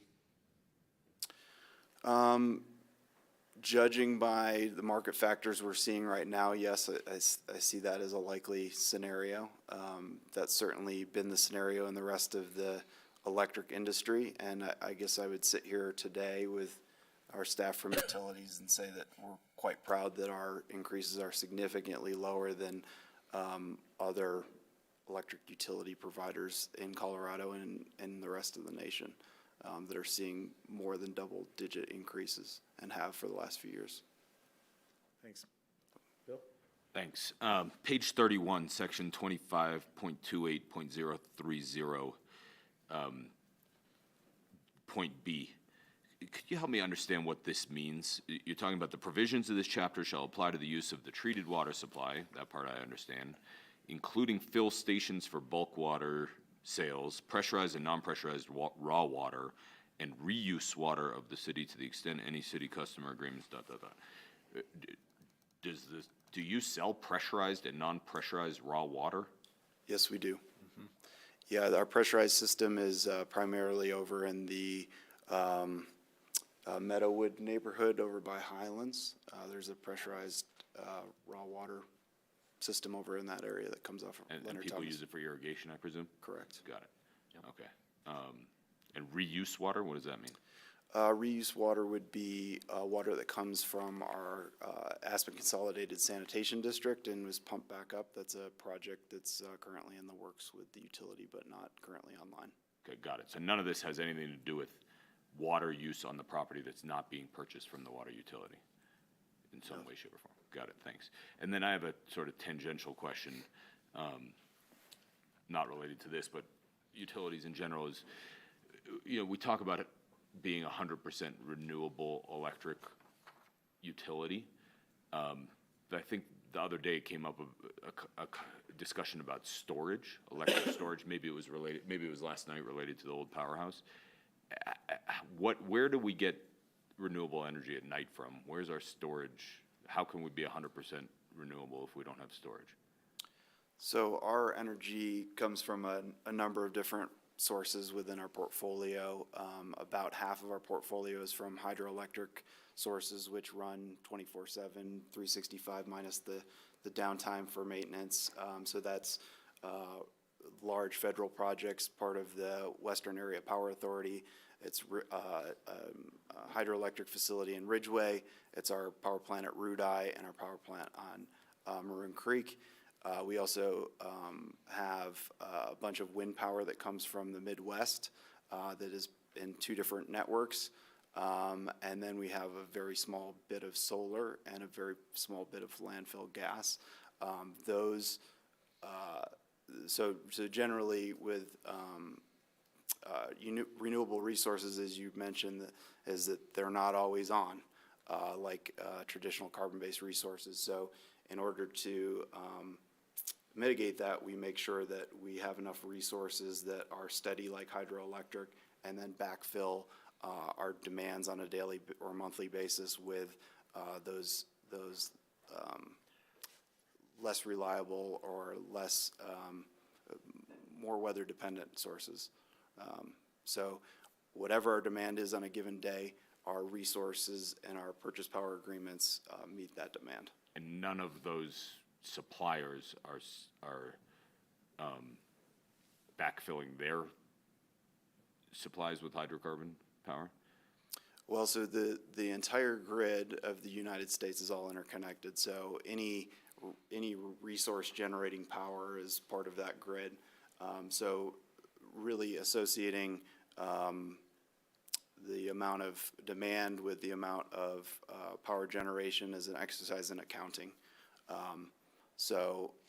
You know, we try to take our measure of our renewables is based on that accounting exercise, and the same measurement that any other utility would be measured against when they're moving towards renewable. Thanks, Tyler. Questions? I'll make a motion to approve ordinance number 15, series of 2023. Seconded. Motion is second. Further discussion? Can we have a roll call vote for ordinance 15? Counselor Doyle? Yes. Counselor Guth? Yes. Counselor Howenstein? Yes. Counselor Rose? Yes. Mayor Tory? Yes. Thank you, guys. Next item up for us is ordinance number 17, amending the Waste Reduction Code section.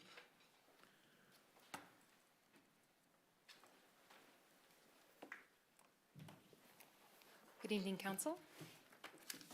This is going to be pretty short, so I won't have a presentation, but I'll just speak to you about the amendments. 36 seconds. So my name is Ainsley Brosnan-Smith. I am the Waste Reduction and Program Administrator for the Environmental Health and Sustainability Department. And tonight we are here to talk about Ordinance 17 of Series 2023, which is amendments to our single-use bag code. And the amendments we are proposing is a strike of the word small from section 13.24110 And what that would do is realign that paragraph with council's intent to mirror the state PPRA, which is the Plastics Pollution Reduction Act, to put a few regulations on larger franchises, such as a bag fee, a single-use plastic bag ban, and a 100% recycled content mandate on all carryout bags distributed. So as it reads right now, there's a typo that it will apply it to small stores beginning 2024, and our intent was to have it applied to the larger retailers. So those are the amendments we'd like to make tonight, and I will take any questions. Council, questions? This is a public hearing for ordinance number 17. If there's any members of the public that wish to comment? Seeing none, bring it back to the table. John? Yeah, I just want to say how excited I am about this. This is really good stuff. Thanks for your hard work on this. Thank you. I do have one question. Sure. Ainsley, you just mentioned that we're going to require people to use 100% recycled content bags. Yes. Is that, I don't see that change. That is not any change we're proposing tonight. That's written into Ordinance 6, which was adopted in March by council. And what we're doing tonight is just striking one word from a specific paragraph. So all those regulations are already in there. Got it. Okay, thanks for clarifying. Mm-hmm. And is it, sorry, can retailers purchase 100% recycled content bags today? Yes, they do It's not exist. a difficult thing to find? Yeah, they do exist in the market today. Thanks.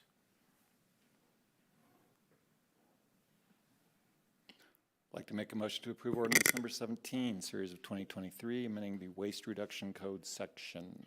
Seconded. Motion is second. Any further discussion? Could we have a roll call vote for ordinance number 17?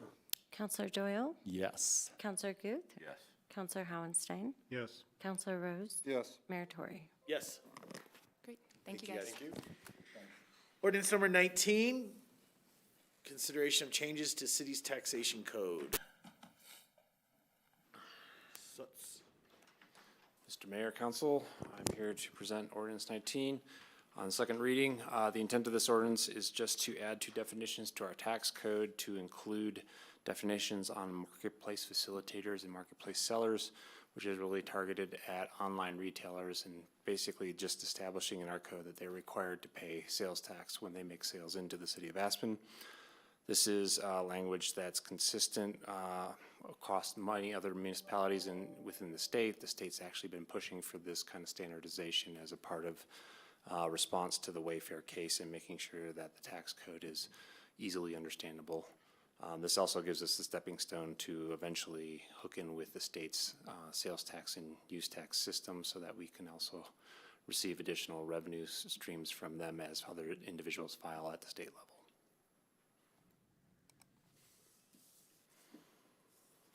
Any questions from council members? Pretty straightforward. This is also listed as public hearing for ordinance number 19. Are there any members of the public that wish to comment on consideration of changes to the city's taxation code?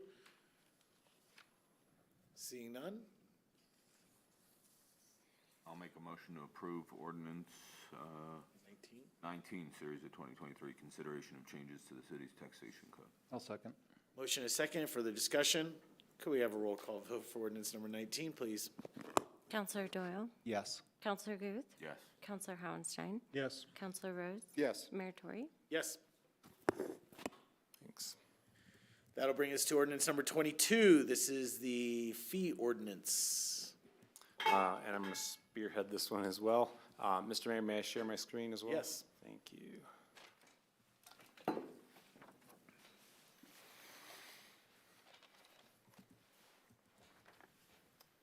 we go. Oh, there we go. So this is the City of Aspen's annual fee ordinance. In your packet, you have the current language that was proposed at first reading.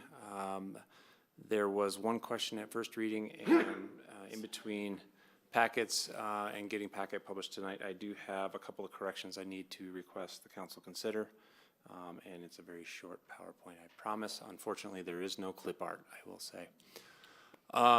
In section 212.080, which is the parks development fees, We had two grading and landscaping items that were listed as zeros in the packet.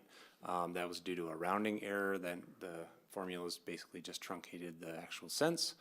So it's supposed to be 28 cents a disturbed per square foot area calculation.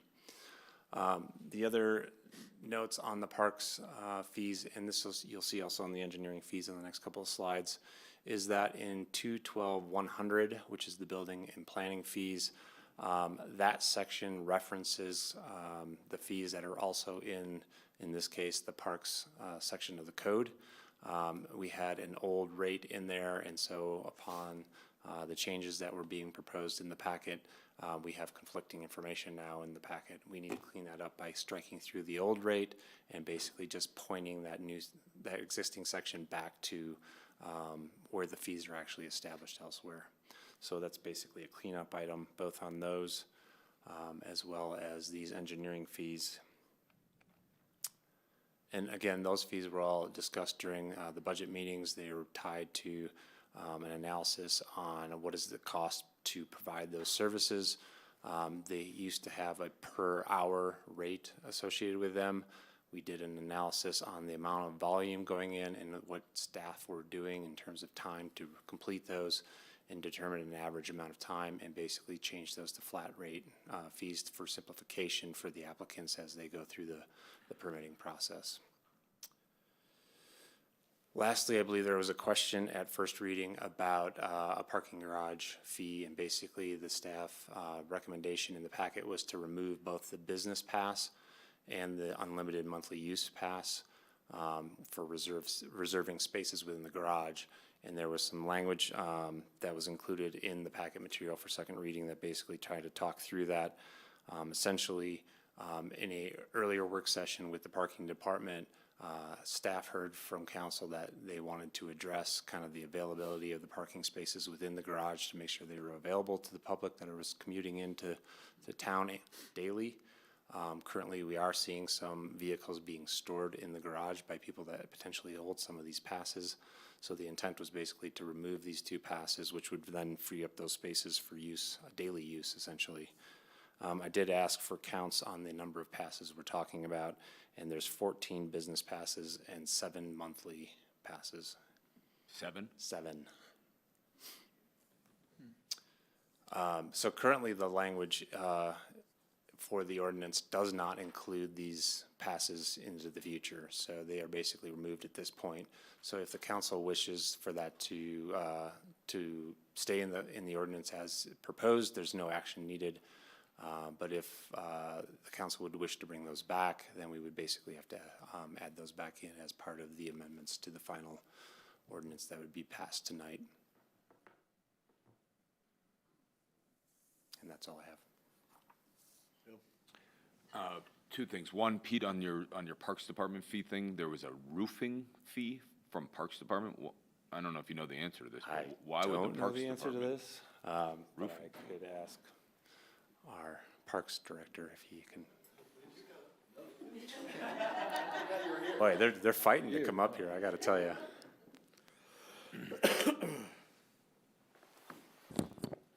Good evening, Matt Kuhn, Parks and Open Space Director.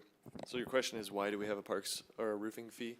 We are part of the referral for all roofing permits that Ben's department, the ComDev, reviews, and so this is simply an offset, cost recovery of our time to look at those permits. Could your referral be removed on roofing permits? I don't understand why the Parks Department needs to look at a roofing permit at all. It's a great question.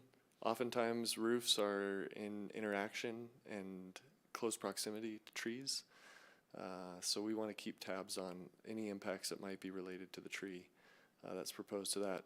Drip lines, other pruning requests, things of that nature.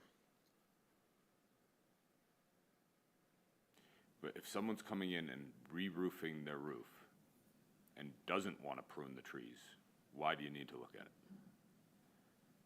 Ben, can you answer why ComDev would refer us to that?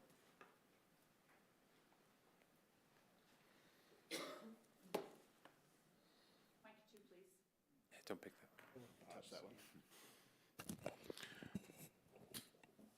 From my understanding, I mean, I think it's a good question.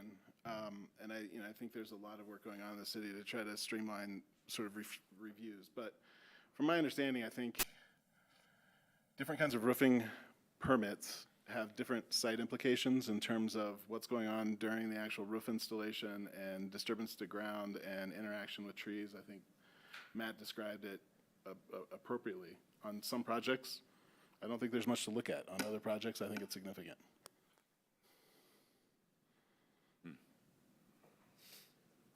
This is not a very common thing for us, and I don't think it's a vast generation source. But you have to look at every roofing permit.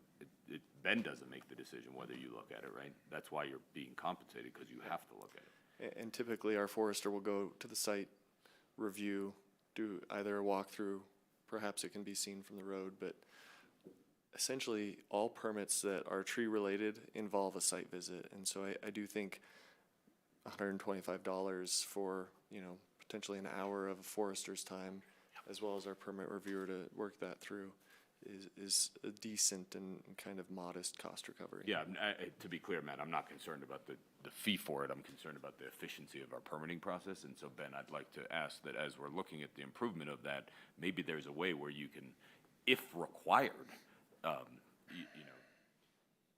ComDev can refer it to Parks, but why does Parks need to send someone out on every single permit? I have no idea. So I think that's it for the purpose of this conversation, but Ben, I'd appreciate if we contemplate that later. And then my second point is on the parking garage. I've never used one of these passes. I know it's not a lot of people, but I think we're going to upset those people. And I think that some of the challenges that you're having with these specific users are fairly easily mitigated. Why should someone have a reserved space, period? I don't know. That's fairly simple to change. I think we can have unlimited use monthly passes that don't have reserved spaces. That addresses that issue. I also think we can have you can't keep the car there more than 24 hours or 18 hours or whatever the appropriate number is to prevent some of this storage use. But I think the spirit of this being a day use parking lot can be maintained, and this type of flexibility can be there for people that do need access to their car throughout the day and do need it for business purposes or non-business purposes. But I agree, it shouldn't be for storage. That's not the purpose of it. I don't think getting rid of these passes is a solution. So if I could just add a little clarification, Mr. Mayor? Is that a yes? Okay. Yeah. First is that a reserved space doesn't mean it's a space with your name on it and it's only you. It means that when we measure capacity of the garage, we keep those 7 spaces free. So we stop someone else who's a paying customer to come in to keep a spot open somewhere in the garage for that permit holder or that pass holder. And then secondly, we're very interested in a conversation about 2 things. First, I think this is underpriced compared to what it costs to operate the space. And there's some reasons for that subsidy, but I do think there's some need for some parity with our neighborhood parking permits. And then secondly, that we have some interest in limiting the length of time a car can stay in the garage. But part of the point this exists is particularly for the summer tourism season. And that is get someone to drive in here, park their car, and not go back to it during their visit to Aspen until they're leaving Aspen. And so there has to be some give and take on what that appropriate length is. And that's part of the reason why this will be a conversation that comes back to you in the transportation and parking outreach that we're doing now, an attempt to limit that. But we think this is a first step, and we will certainly do whatever your pleasure is. If you want to wait another year until those other policies are actually enacted, you certainly can, but this was starting to prepare people that change is coming, rather that this is a necessary, in my opinion, for operations of the space, the way I've been told it's intended to be used to move forward. It is cheaper to store your car in the City of Aspen parking garage than at the airport. I And we agree need to overcome some of those things. I agree with everything you said, Sarah, and I'm not sure that I'm not super sensitive to the rates that you're charging there. I just think that the flexibility that this offers is good for people. And I do think you could apply the length of time restrictions just to these passes, not to people who are buying a week pass or a daily pass or whatever. So that, your point about the summer tourists is well taken, and they wouldn't be subject to that restriction. I think that's fine. That restriction is only on these type of pass holders. Yeah, and we'll bring back with you some more detail. I mean, for example, if you go down there right now, I'd say there's about a half dozen to a dozen cars that have been there for more than 30 days. Yeah, I Yeah, agree. and those That's are not some good. things we can tackle. So again, this is your choice, council, of whether you want to take this incremental step at this time, or if you want to wait for that additional study and outreach to come back to you. But I foresee this recommendation coming back for the elimination of these passes. Yeah, happy to discuss it. I think we should maintain these passes. I'm happy for you to come back with an amendment to the price of the passes, but it sounds like most of the issues are sort of stuff that could be dealt with management related rather than eliminating the type of pass entirely. It's a lot more time than I want to be spending on this, but this just, getting rid of it, I don't think solves the problems as much as some other issues do. Other remedies might, sorry. I would keep it for at least one more year, and at worst, I would keep it and sell no new ones. So it's only the existing users that have access to this, especially if changes are coming. But I don't want to pull the rug out from underneath these people. I would give them at least a year, since at least that makes sense timeline-wise, so that can be implemented with other policy.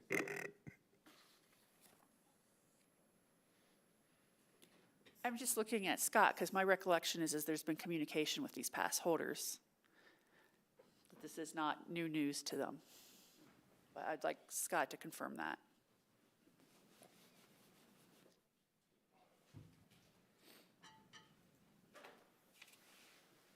Yes, my understanding is that they've all been contacted and informed that this is coming. That doesn't change anything for me. Sarah, if I were to make a motion that put these back in, if that's the technical term, would you like me to also modify the rates of them for the next year? That's up for you as a council to decide how you want to handle that. I would say our biggest issue with this is that reserved space component. Because we know to save that space, we're turning away an hourly rate customer that would have been much more profitable for that time that reserved space is left unused. So that is just my one concern. That's my bigger revenue concern in it. So like I said, we'll do whatever you want. We're not gonna die on a hill over 21 parking passes. So I would be open to you not guaranteeing the reserve space. This is I would make it an unlimited use monthly pass with no guarantee that there's going to be a space for you. You know, we're not holding spaces in there. I'm fine with that. So I'll make a motion to approve Ordinance 22, series of 2023-2024 fee ordinance, but regarding Section 2.12.060, I'd like to reinsert the business pass and unlimited use monthly pass, but no longer offer the reserved spaces. I'm going to ask you to repeat that after I open and close the public hearing. and Sorry stuff, about that. but, So many of these, I forgot. yeah, no worries. We have some suggestions to clean that language up. Sure. Okay. Do you have more? No, Mr. Mayor. Okay. This is a public hearing on ordinance number 22, the fee ordinance. Are the members of the public that are here to speak on ordinance number 22? Seeing none, I'll bring it back to council table. Okay. Any other council questions or comments? All right. Bill, if you want to make that motion. Gee, I need help. Sure. My recommendation to you, Councilor Guth, would be to offer an unlimited monthly access pass at the price point you are proposing in your motion, and to eliminate the second one. There's no need for the two types of passes if you remove the reserved space. Well, are there any users of the second type of pass who are not eligible for a business pass because they don't have a business license in the city of Aspen? Potentially, yes.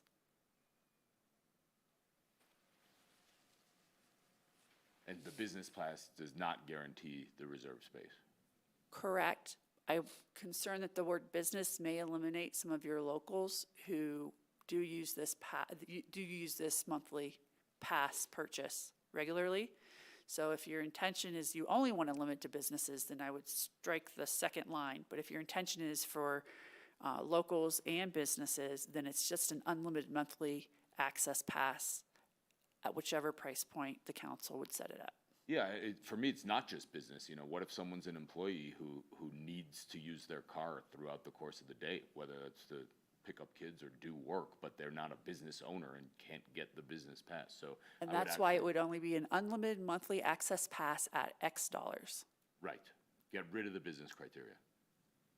Yeah, I'm fine with that. So I'll make a motion to approve ordinance 22, series 2023, the 2024 fee ordinance with an amendment to section 2.12.060, whereby we have an unlimited use monthly pass with no reserved space at the rate of $250 a month.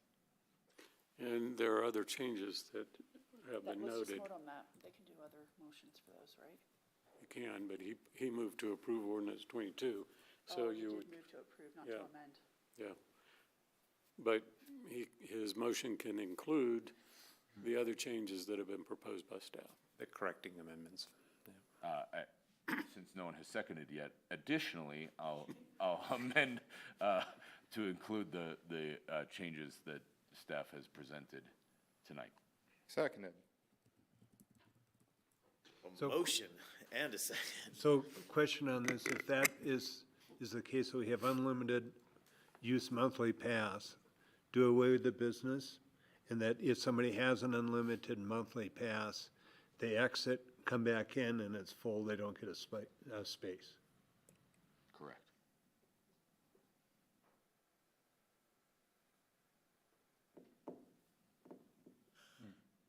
Could we have a roll call vote for ordinance number 22 as amended? Counselor Doyle, I'm still slightly confused by this, but I think I get the spirit of it, and I know we can change it later if necessary. So I am going to vote yes. Counselor Guth, Yes. Counselor Howenstein, Yes. Counselor Rose, Yes. Mayor Tory. Yes.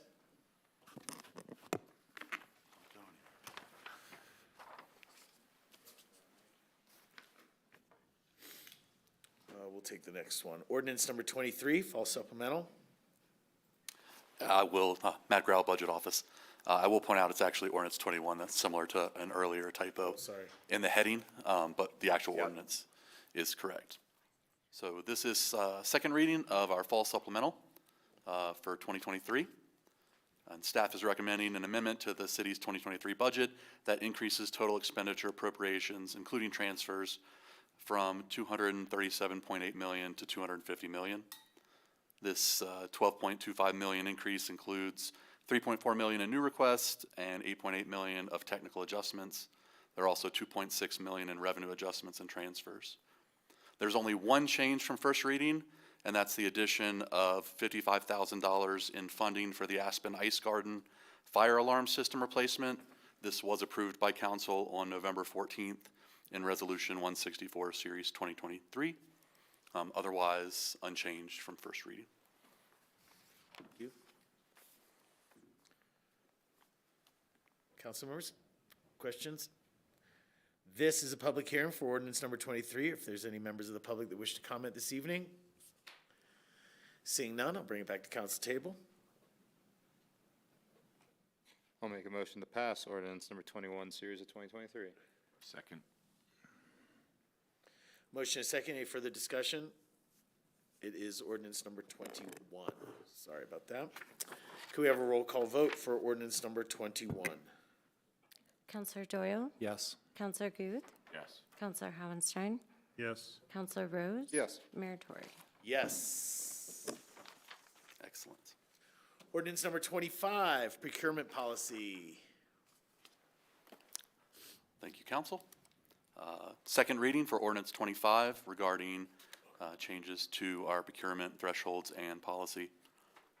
I will point out the changes from first reading based on discussion with council. We have revised the language regarding the 5-year review versus CPI and bringing any proposed changes to council for possible revision, as well as revised language in section 11 regarding emergency procurement. The wording, we had omitted the word over previously, so in our change to match the new proposed thresholds, increasing from $50,000 up to $100,000, we have reinserted the word over to say purchases over $100,000. Again, no other changes from first reading. Thank you. Any questions at this time for procurement policy? This is a public hearing on ordinance number 25. Any members of the public that wish to comment on ordinance number 25 this evening? Seeing none, I'll bring it back to council table. I'll make an motion to approve ordinance number 25, series of 2023 procurement policy. Second. Motion and a second. Any further discussion? Could we have a roll call vote for ordinance number 25, please? Counselor Doyle? Yes. Counselor Guth? Yes. Counselor Howenstein? Yes. Counselor Rose? Yes. Mayor Tory? Yes. Excellent. We'll just keep on cooking here. Resolution number 149. This is the City of Aspen 2024 budget. We've seen this a few times. We do need to open the public hearing. Are there any council questions at this time? This is a public hearing for resolution number 149, the 2024 City of Aspen budget. Any members of the public wish to comment this evening? Seeing none, bring it back to the table. Council members. Bill? Thanks again to Matt and Pete for guiding me through my first budget process. I know it's a big lift, and you presented the information clearly. I just cannot get behind the funding of Phase 0 of the lumberyard until we have established a realistic plan for executing that project under a public-private partnership scenario. So I cannot support the budget as is with that funding in there. Understood. Other council members?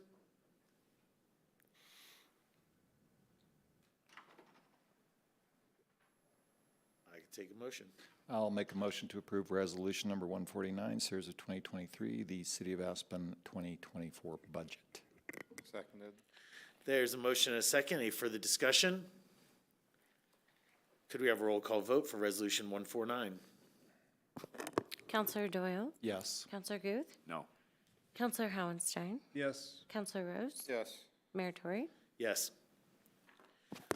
Resolution number 150, this is the APSHA 2024 budget.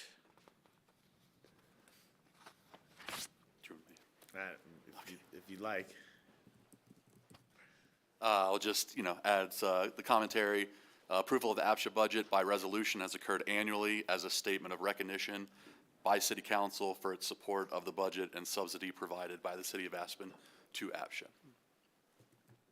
Council, any questions, comments? This is a public hearing for resolution number 150. Are there any members of the public that wish to comment this evening on resolution number 150? Seeing none, I'll bring it back to council table. I'll make a motion to pass resolution number 150, series of 2023. Second. Motion and a second. Any further discussion? Could we have a roll call vote, please, for resolution 150? Counselor Doyle? Yes. Counselor Guth? Yes. Counselor Howenstein? Yes. Counselor Rose? Yes. Mayor Tory? Yes. And resolution number 152, this is the APSHA Fall Supplemental. Correct. It just includes two items. The revenue of $400,000 that was mentioned earlier tonight for the APSHA Central Home Repairs, of which the City of Aspen contributed $200,000 and Pitkin County $200,000, as well as a small expenditure increase of $10,000 for the APSHA Development Fund to cover higher operating costs for a housing unit held in this fund, as well as the property tax payment to prevent that deed restricted unit in Burlingame 1 going into foreclosure. This is a public hearing on resolution number 152, APSHA Fall Supplemental. Are there any members of the public to comment this evening? Seeing none, I'll bring it back to council table. Bill? Matt, on the $1,600 property tax payment, can we add that on to the sales price of the unit and recoup that cost? That's a good question. We'll have to double check. I don't recall us doing that in the past because that would increase potentially the maximum sales price. Could it be structured so it's a reimbursement to the seller, something like that? I mean, I guess it's, property taxes are in arrears. Should we be executing an agreement with the seller saying they need to repay that money to us? Are we trying everything we can to get that money back and not just eat it, I guess is my question. So that's normally what APSHA does, and they do all kinds of legal steps. When we get to this point, they're stuck and want to take this property. In the past, we have, thinking about different foreclosures, we have added some costs on. I don't recall there being specific property tax, but we have been able to add on like repair costs and things like that. So we can look at it. If council's okay, I can make a commitment to look to asking the question and looking if that's possible, with the idea of if it's possible of doing it, if that's what the majority of council would prefer. Thanks. Yeah, and perhaps the easier path, one suggestion, I appreciate that, by the way, Diane, but perhaps the easier path is, given that I assume this is a deed in lieu of foreclosure process that we're going through, it's not yet in foreclosure. Is that accurate? Or the early stages of foreclosure? It's probably in some stage of foreclosure. But we're not buying this from the bank. We're buying it, quote unquote, from this. Correct, I think it's from the current owner. Okay, we have bought them from banks before. So, right, I think in this case, it sounds like we're generally doing what would be called a deed in lieu of foreclosure. So I would say let's try and put in the deed in lieu of foreclosure agreement that this seller owes us that money still. So we will let your APSHA representatives take that back to APSHA. That's not city council's role in the governance structure. And let the council determine whether they want that from their APSHA representatives to bring that up for follow-up. That's great. It's a small amount of money, and I agree with the course of action here. I just want to make sure we're not letting anyone off the hook who hasn't, we're having to essentially rescue, and whether that's related to repairs or whether it's related to not paying your loan payment. I'd like the city to be made whole as often and as much as possible. Bill, that's heard, and we'll bring that back to APSHA. I agree that I don't think that we should be paying property taxes for somebody that didn't. And I don't think that we're bailing out the owner. The owner is, they're not getting any benefit from this, I don't think. But we're getting the unit back into our inventory. So I'll bring that back to the APSHA board. Great, thanks. I have a question. That the city is responsible for $200,000, yet it shows up as a $400,000 on the 150 fund. So I know it says 50-50 split. Is it on the 150 or the 620? This should be in 620. Yeah. So the 620 should be the one that has the $400,000 in revenue, 250,000 coming out of the 150 fund, 200,000 coming from the external entity of the Pitkin County. But on the APSHA budget, which is what this is talking about, this is talking about increasing APSHA's revenue budget by 400,000. So the 620 fund. So we're getting revenue, 200,000 from the county, that's contributing to this 400,000? Correct. It's 50-50 split on that program. And just to be clear, it's not the city of Aspen receiving that. It is APSHA receiving it. We have agreed in our intergovernmental agreement to provide the fiduciary oversight for compliance with accounting standards, but the decision about spending sits with the APSHA board.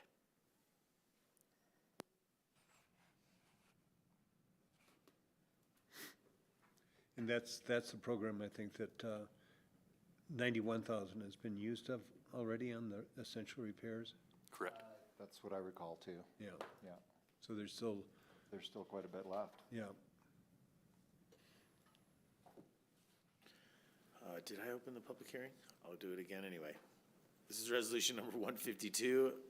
If there's any interested public comment for resolution 152, seeing none, I'll bring it back to council table. All right. I move we approve Resolution 152, Series of 2023, APSHA Fall Supplemental. Second. We have a motion and a second. Further discussion? Can we have a roll call vote, please, for resolution 152? Counselor Doyle? Yes. Counselor Guth? Yes. Counselor Howenstein? Yes. Counselor Rose? Yes. Mayor Tory? Yes. Thank you. Thank you, guys.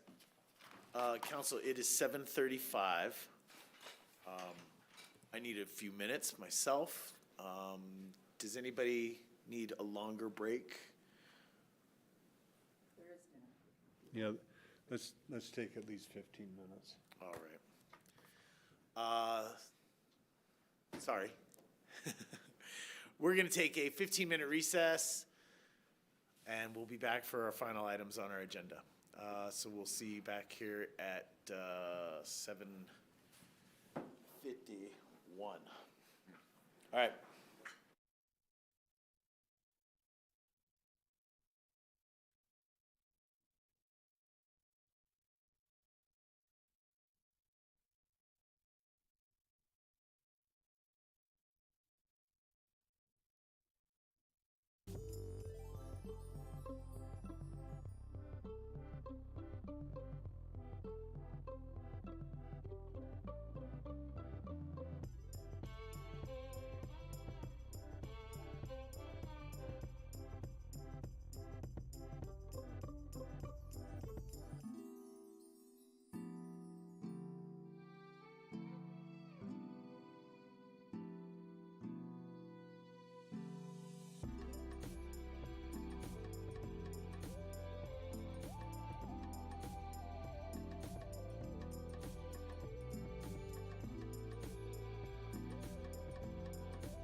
Welcome back. It is 8 o'clock, and we just took a short break, and then we are back to finish up the rest of our agenda for our November 28th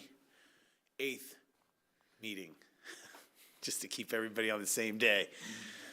Our next item is resolution number 171, proposed land use code amendment GMQS demolition allotments.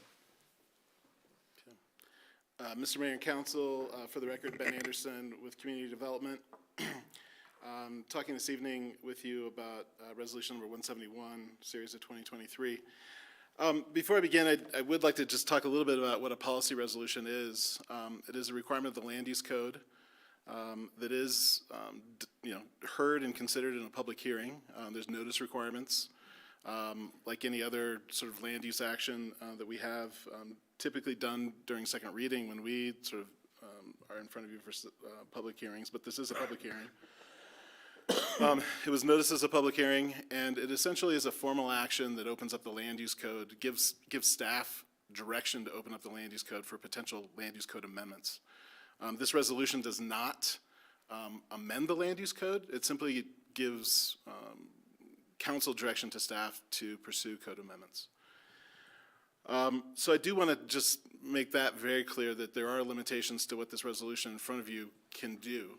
And I'll talk about the content of the resolution and sort of larger issues surrounding these proposed changes that council may consider. I want to go backwards a little bit to August of 2022, when the first demolition allotments for 2022 were available following the moratorium and the passage of Ordinance 13, series of 2022. I think as is well-known history at this point, we opened up the process. We set up,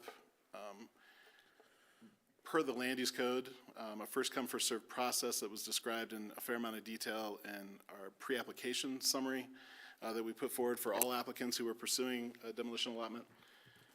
We received 13 applications, 12 of which were ultimately, considered, and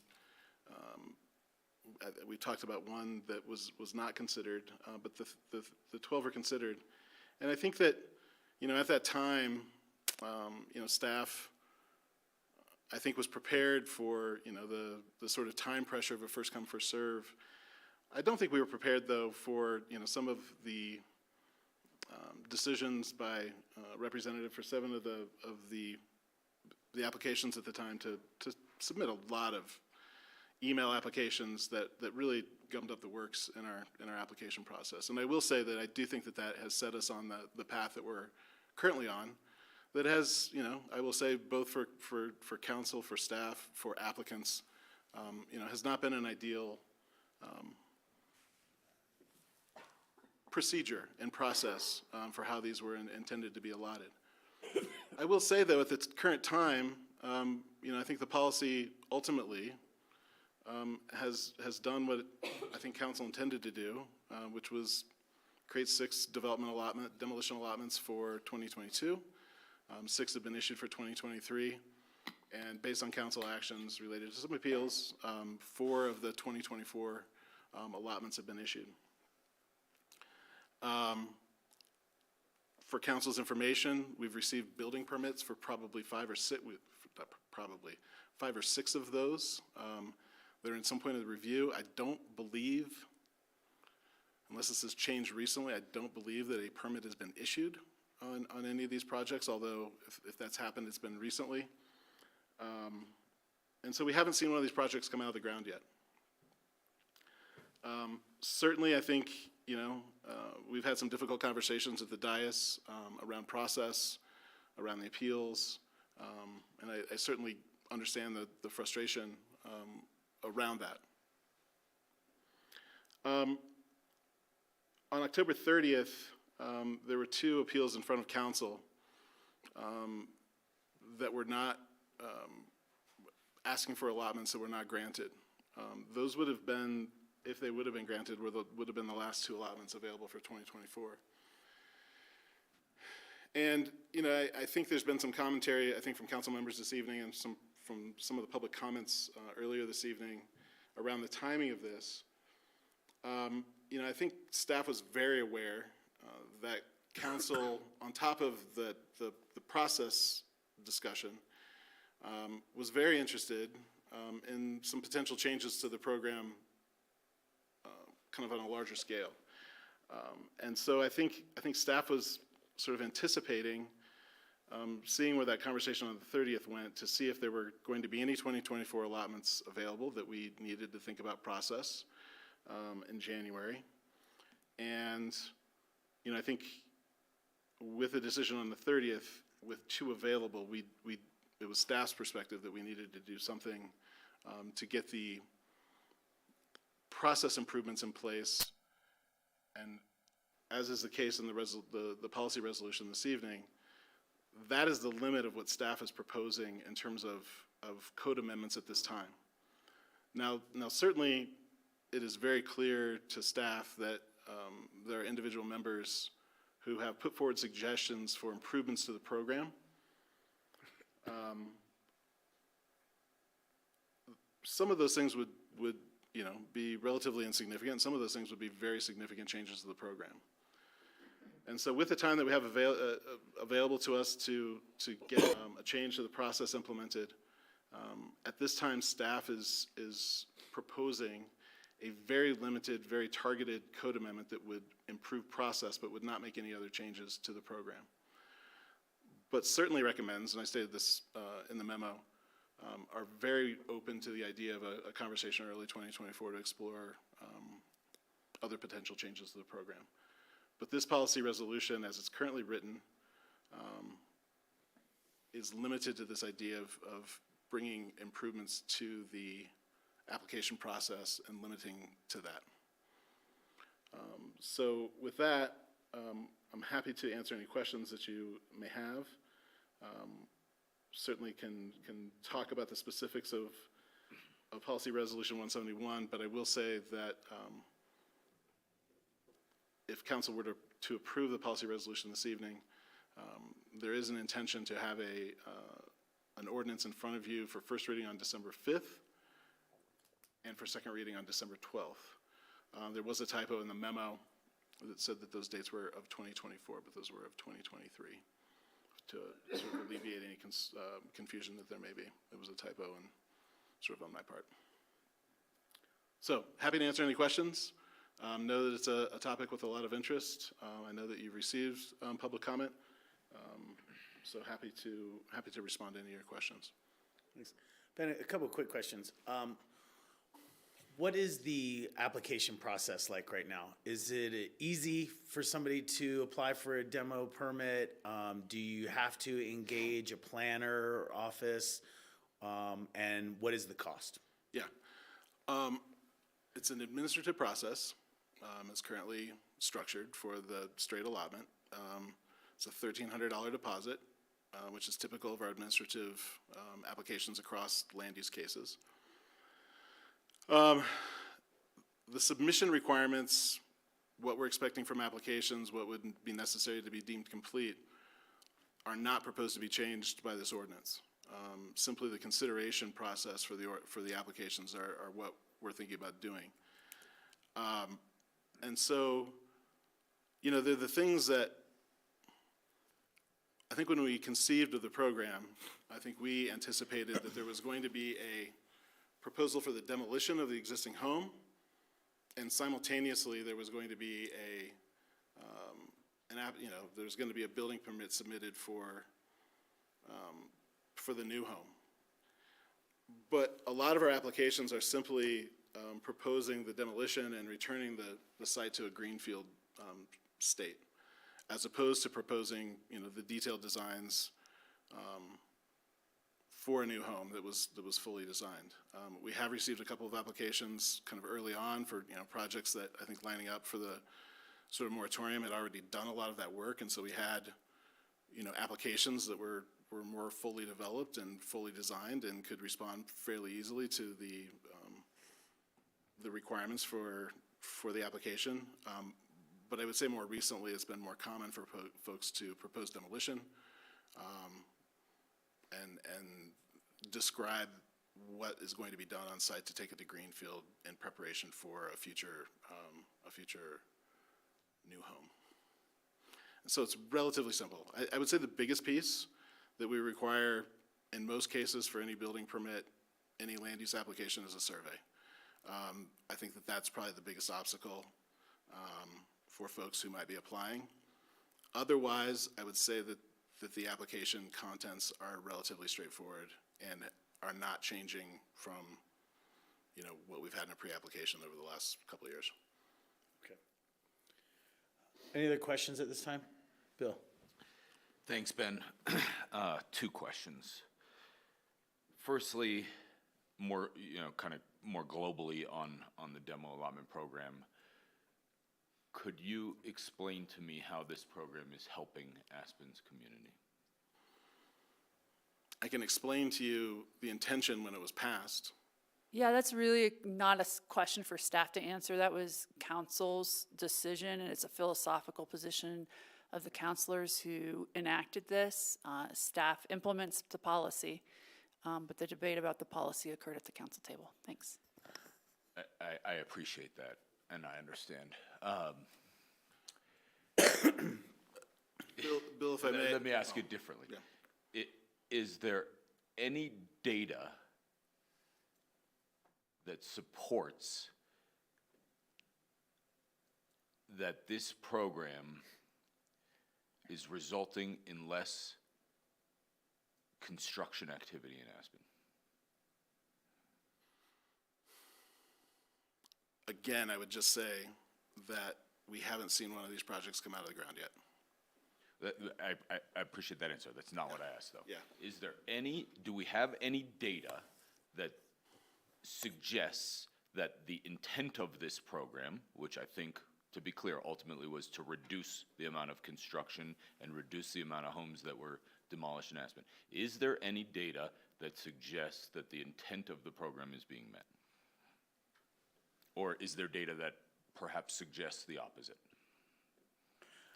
I'll just jump in. I mean, the fact that there have been some demo permits that were not fulfilled, I would say, yeah, that's it. But beyond that, the intention of this, I think, was a lot broader than what you were just describing. There's different impacts from it. And so whether that's environmental and the landfill lifetime that we're looking at, or whether that's really the nature of the redevelopment of homes in Aspen and how that's being played out. So I think there were a lot of intended consequences from this. And I get your point. I'd really love to move forward on, I think, what a lot of us are feeling and talking about here. So, I appreciate your commentary, Tori. I don't understand how the first thing you said was that some of them have been unrealized. Yeah. I don't know how it's possible to realize one yet since they've just been issued. I was one of the first applicants for a building permit after receiving a demo allotment. I don't have my building permit yet, so how could I possibly have realized the demolition of it? I don't even know what that means. Well, I just mean by the demo permits that were sought and were not fulfilled over the last couple of years. What does that mean, not fulfilled? Weren't allowed. They didn't fit into the quota. They didn't make the cap. Whatever it is, there's we've had a couple of appeals and stuff like that. Those. Thanks. Yeah. I'd still like some answers. I have consistently said that the intent, I understand the intent, what this past council was trying to accomplish.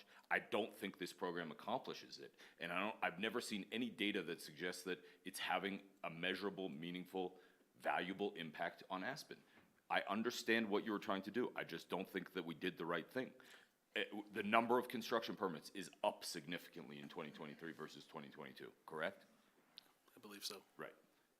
The total value of construction being executed in Aspen is up significantly in 2023 versus 2022. It's not having the desired impact. So I think we went about it wrong. I think it's enriching lawyers and imposing a lot of burdens on our community, locals particularly, and it's, to me, very pointless.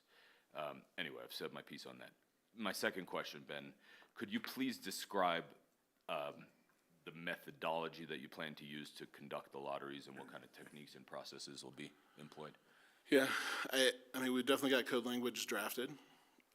You know, I think once an ordinance is in front of you, you know, we can go through the details, but I can just describe the basic idea is on the first business day of January, we open up a 30-day window. During that 30-day window, people submit complete applications that, you know, we make sure that they have everything that they need for completeness review. We take, you know, the compliance standard on these is relatively low because most of the things that are required of the project are conditions at building permit rather than, you know, something that they need to do at the time of application. It's really, we're pushing on these requirements to sort of building permit around the waste diversion and other requirements. And so it's during that, you know, anything that comes in that's complete and compliant during that 30-day window gets issued a number, administered by us, hand-drawn, witnessed by, you know, people at the city that we can verify. It would be a public event that we would email the time and location and to applicants who would be welcome to be there. But I think ultimately that's the sole change that's being proposed. None of the application submittal requirements would be changing. None of the sort of, you know, standards for evaluating compliance with, you know, the requirements of the program would be changing. It's really about taking off that time pressure that people responded to in the way that they did in 2022. Thanks. Yeah, I can appreciate, and I always thought that a lottery would have been a better process than the first come, first serve. So I'm supportive of changing this to a lottery if we're going to keep it around. Yeah. And thank you for explaining that. It sounds like it's a pretty low-tech, simple lottery process. Hopefully, not much can go wrong there.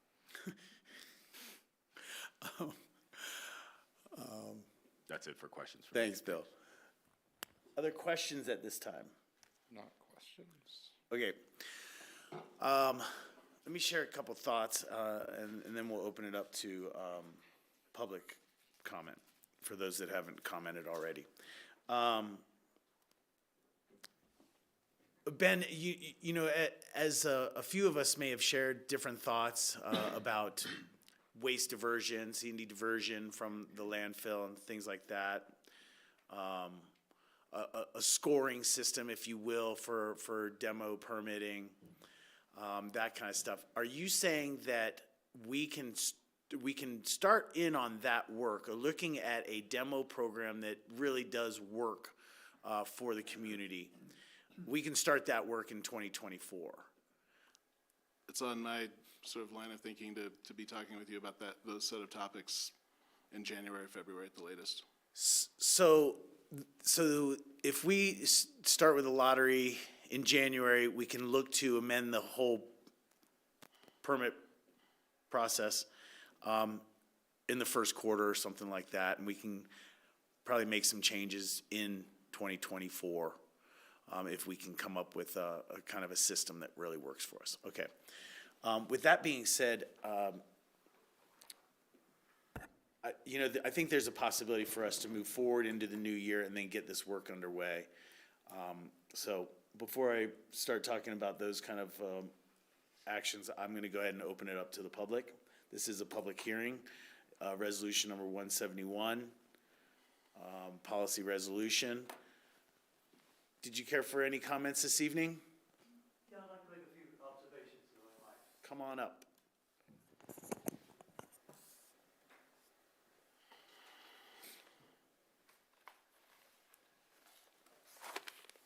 I know I only have 3 minutes, but I'll do the best I can to turn an epic into a short story as opposed to the reverse. You know, I've observed that there are very few pure vacant lots left in Aspen. And the majority of all the single-family and duplex building permit applications now involve a demolition. And, you know, that's not unexpected, because this is what happens with a successful resort town with with growth management procedures and as it matures, you know, and so there just aren't vacant lots around anymore. It's just, just drive through the West End and see if you even see a single vacant lot. So the council placed a moratorium against issuing any building permits for 6+ months from December 2021 to the middle of the summer 2022. And what happened is a lot of buyers backed out of contracts in late 2021 and then the rest of 2022 just because of the moratorium time factor and unknowns about what the results would be. And then the council determined that there would be 6 demo permits a year, and then we all know about the debacle that occurred at the beginning of 2022. And Ben referred to it a couple times in his comments. And then some who felt, some applicants for building permits who felt that they hadn't been treated very well appealed to you all directly. And as a result of that, you dipped into 2023, and then into 2024, so that there's now only two of those permits left for next year. Now, with barely a month remaining, interested sellers and buyers have 2 choices. If you pass this direction, and then you have to pass, you have 2 first and second readings in December. A lottery bill is one of the more fair things that you can do. You know, it really is. The difficulty with a lottery is you might never win it.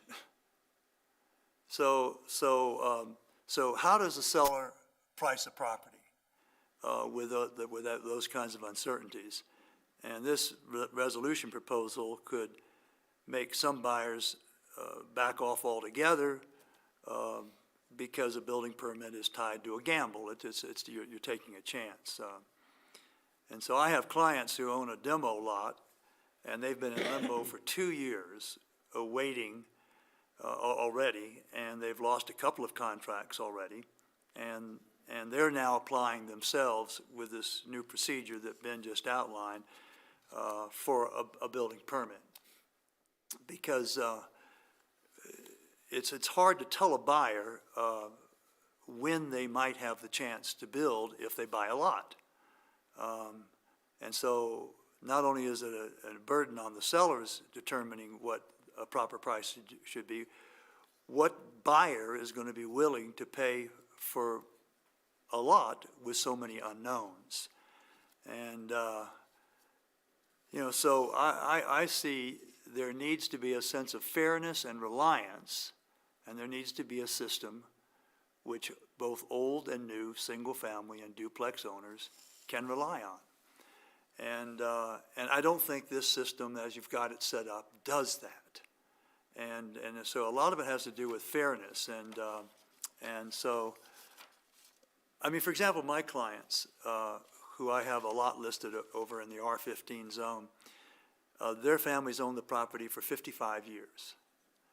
But they have not lived in it full time, so they don't get that opportunity. If you live in it full time, then you automatically can get a building permit. I mean, you just go in and you explain that. And it's a 1,080 square foot house. And it's been well cared for, rented to friends and families, but never lived in full time. And one brother can't afford to buy the other one out. And and they're both seniors, junior to me, of course, but they want to sell. And they're not in a position to just give the demo lot away. So I'm just concerned, those are just some general observations about what you're thinking about doing. I just wanted to share them with you. Thanks, Bill. Thanks so much.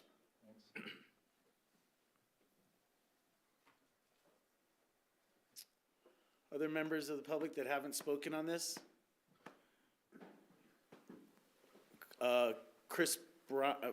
Mr. Maple, you spoke earlier at public comment.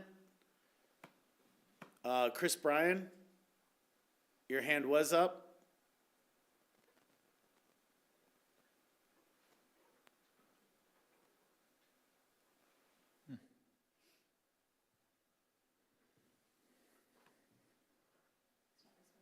Okay.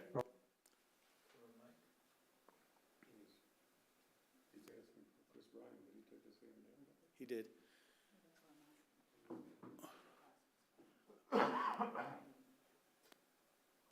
Mike, you spoke earlier this evening because you could not attend the meeting at this time. Well, that's not true, Tori. The reason I spoke earlier at this meeting was because staff told me that that was the only time I could speak. And so I made other plans. I don't. I'm going to clarify that. So That's correct. for the record, because we're in the public hearing, that no individual was denied the opportunity to participate in the public hearing. There was an email from Councilor Guth, which I was trying to respond to quickly. And I thought it was about the adoption of an ordinance related to this, not the policy resolution. And I did speak with Mr. Maple directly before the start of tonight's meeting as well. But it was not city staff that suggested that the only time that was available for speaking was during the beginning at resident comments that did come from a counselor. Thank you. That's not true. Mike, can you make I would like to speak. Can you make your comments? Make your comments, To please. what staff had to say and then make some comments. Please, 3 May I? minutes. Thank you. This program and the renovations or the fixes to the program leave property owners with their most important assets. Maybe not every property owner that, their Aspen property is their most important asset, but for many of us, it is absolutely our most important asset, and you are stripping away our property rights and our value. And it is wrong. The staff member has suggested that an application is an easy and inexpensive process. Here again, it is a matter of your resources. To make an application requires a survey, a detailed application answering questions that no layman can answer. You have to hire a professional. You have to create plans for your home. It is easily a $10,000 to $20,000 process at an absolute bare minimum to make application. And you have to make application if you want to get value out of your property, or if you are interested in redeveloping the property for your own benefit, you must, as a rational person, make application before you begin the design process. The staff member seems to be somewhat surprised that people aren't coming in with building permits and demo applications at the same time. In order to prepare a package for a building permit is very typically a 3 to 5 year process and easily $1 million. So no rational person would prepare a building permit package unless and until they can get a demolition permit. So it's just one of the fundamental problems with this demolition allotment process is you have completely flipped on its head the rational and well-established process of redeveloping a property. And it doesn't matter whether it's a demolition, a scrape and replace, or a partial demolition and replace, or a remodel. When you start designing a house, you don't know where it's going.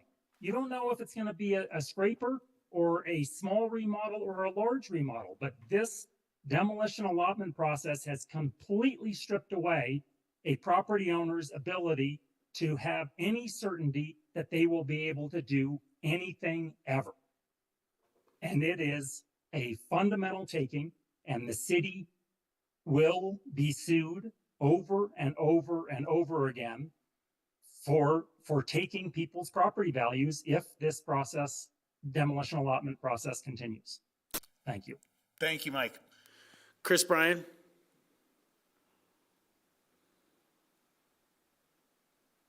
Can you hear me now? Gotcha. All right. Thank you so much.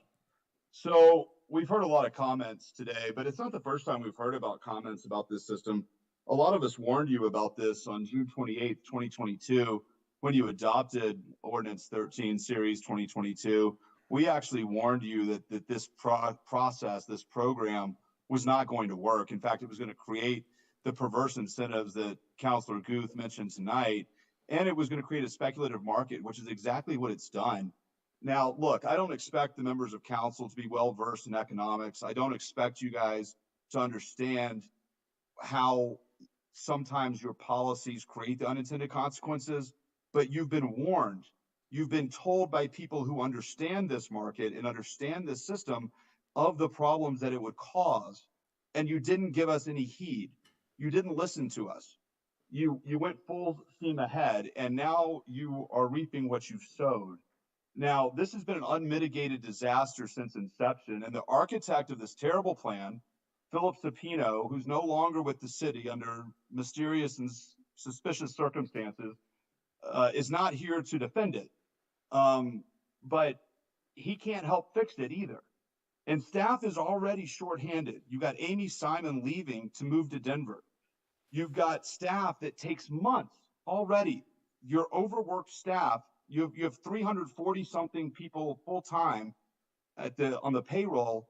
Already your staff is overworked to review basic applications for simple things. A lottery process is only going to make that harder, especially if you're going to start doing things like valuing them and weighting them and putting in different kind of subjective criteria like they do in the APSHA process, in the APSHA lottery.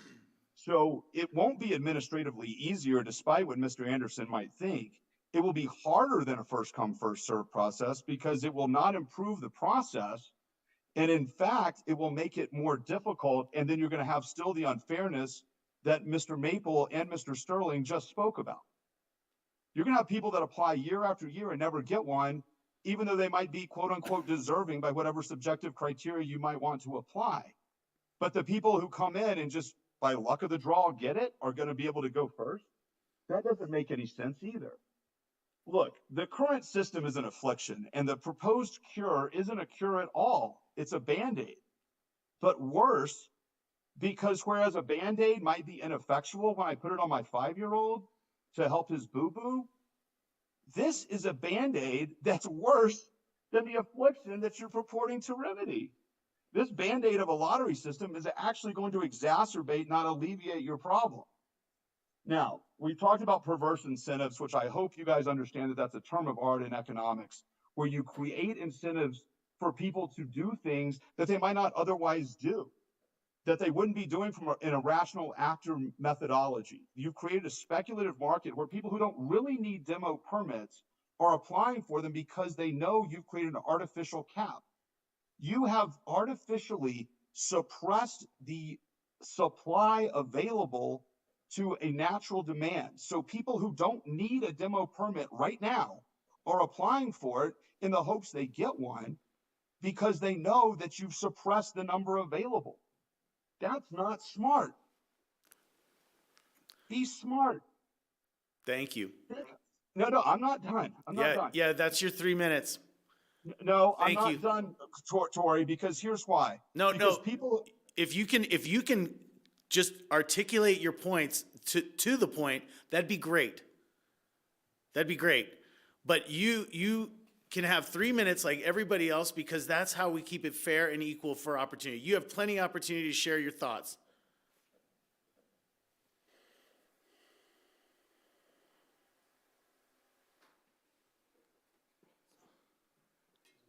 I'm waiting for his closing comment. I'll let him finish.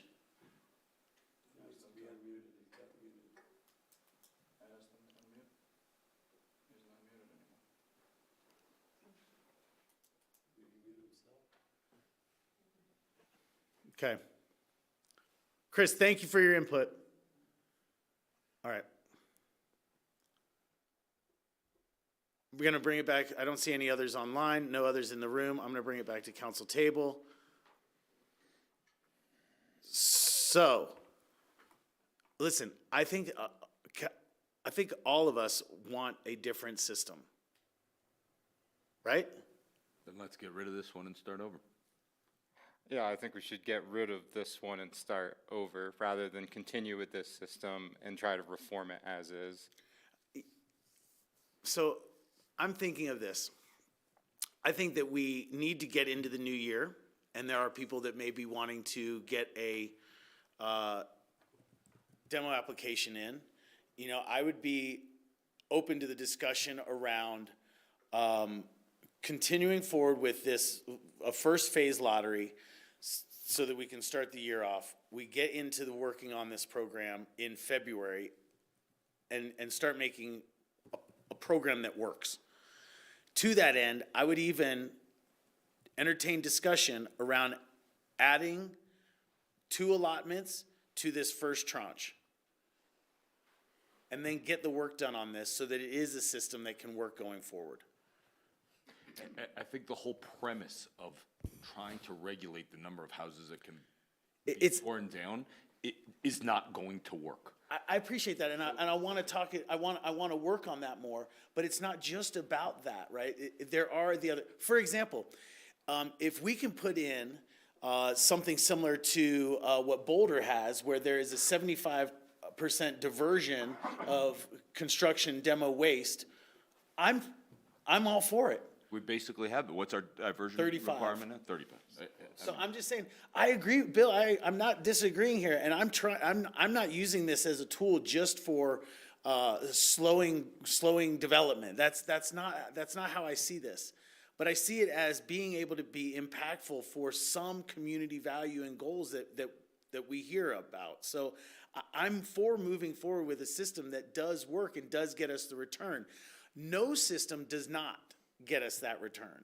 And so, like I said, we just need some time for us to get a system in place that appropriately deals with the diversion that we're trying to accomplish here. This is the conversation that's been going back 2 years. We've been trying to get this. We need the space and the start of the new year to give Ben and staff time to develop that and work on it, to give you time, Bill, for your input to get to something. And maybe at the end of the day, we get to a point where we're like, you know what? It's not worth a system at all. I don't know, but I don't think that's the right move. I think that there is a system that can at least take care of some of the C&D waste and diversion that we're looking to achieve. That I do think we can get to. Can't get to it tonight, can't get to 2 readings in December. So again, my immediate for this is just to say, hey, let's open up the lottery process. Let's get through January for those that are, wanting to get into that process. Let's do it. I'm even open to the discussion about adding 2 more allotments. And then we need to get the work going on this to make a process that works. That's all I'm saying. I appreciate your perspective. I disagree, but I appreciate it. Ward. Question for Jim, I think. I think that there's consensus that we want to revisit this whole program. And right now, there are only 2 allotments available for 2024. If we revisit this, can we change the number of allotments for 2024 if we were to do a policy resolution and redesign the program early 2024? Well, you could add additional allotments at any time pursuant to the code as it's written now. If you want to have the resolution or the ordinance that comes back adding additional allotments, you could add this to, as paragraph 4, to say, consider additional allotments, and have that in place right now and the approval on December 12th. That would be consistent with the purposes of the policy resolution. But you can't do that later in 2024 also.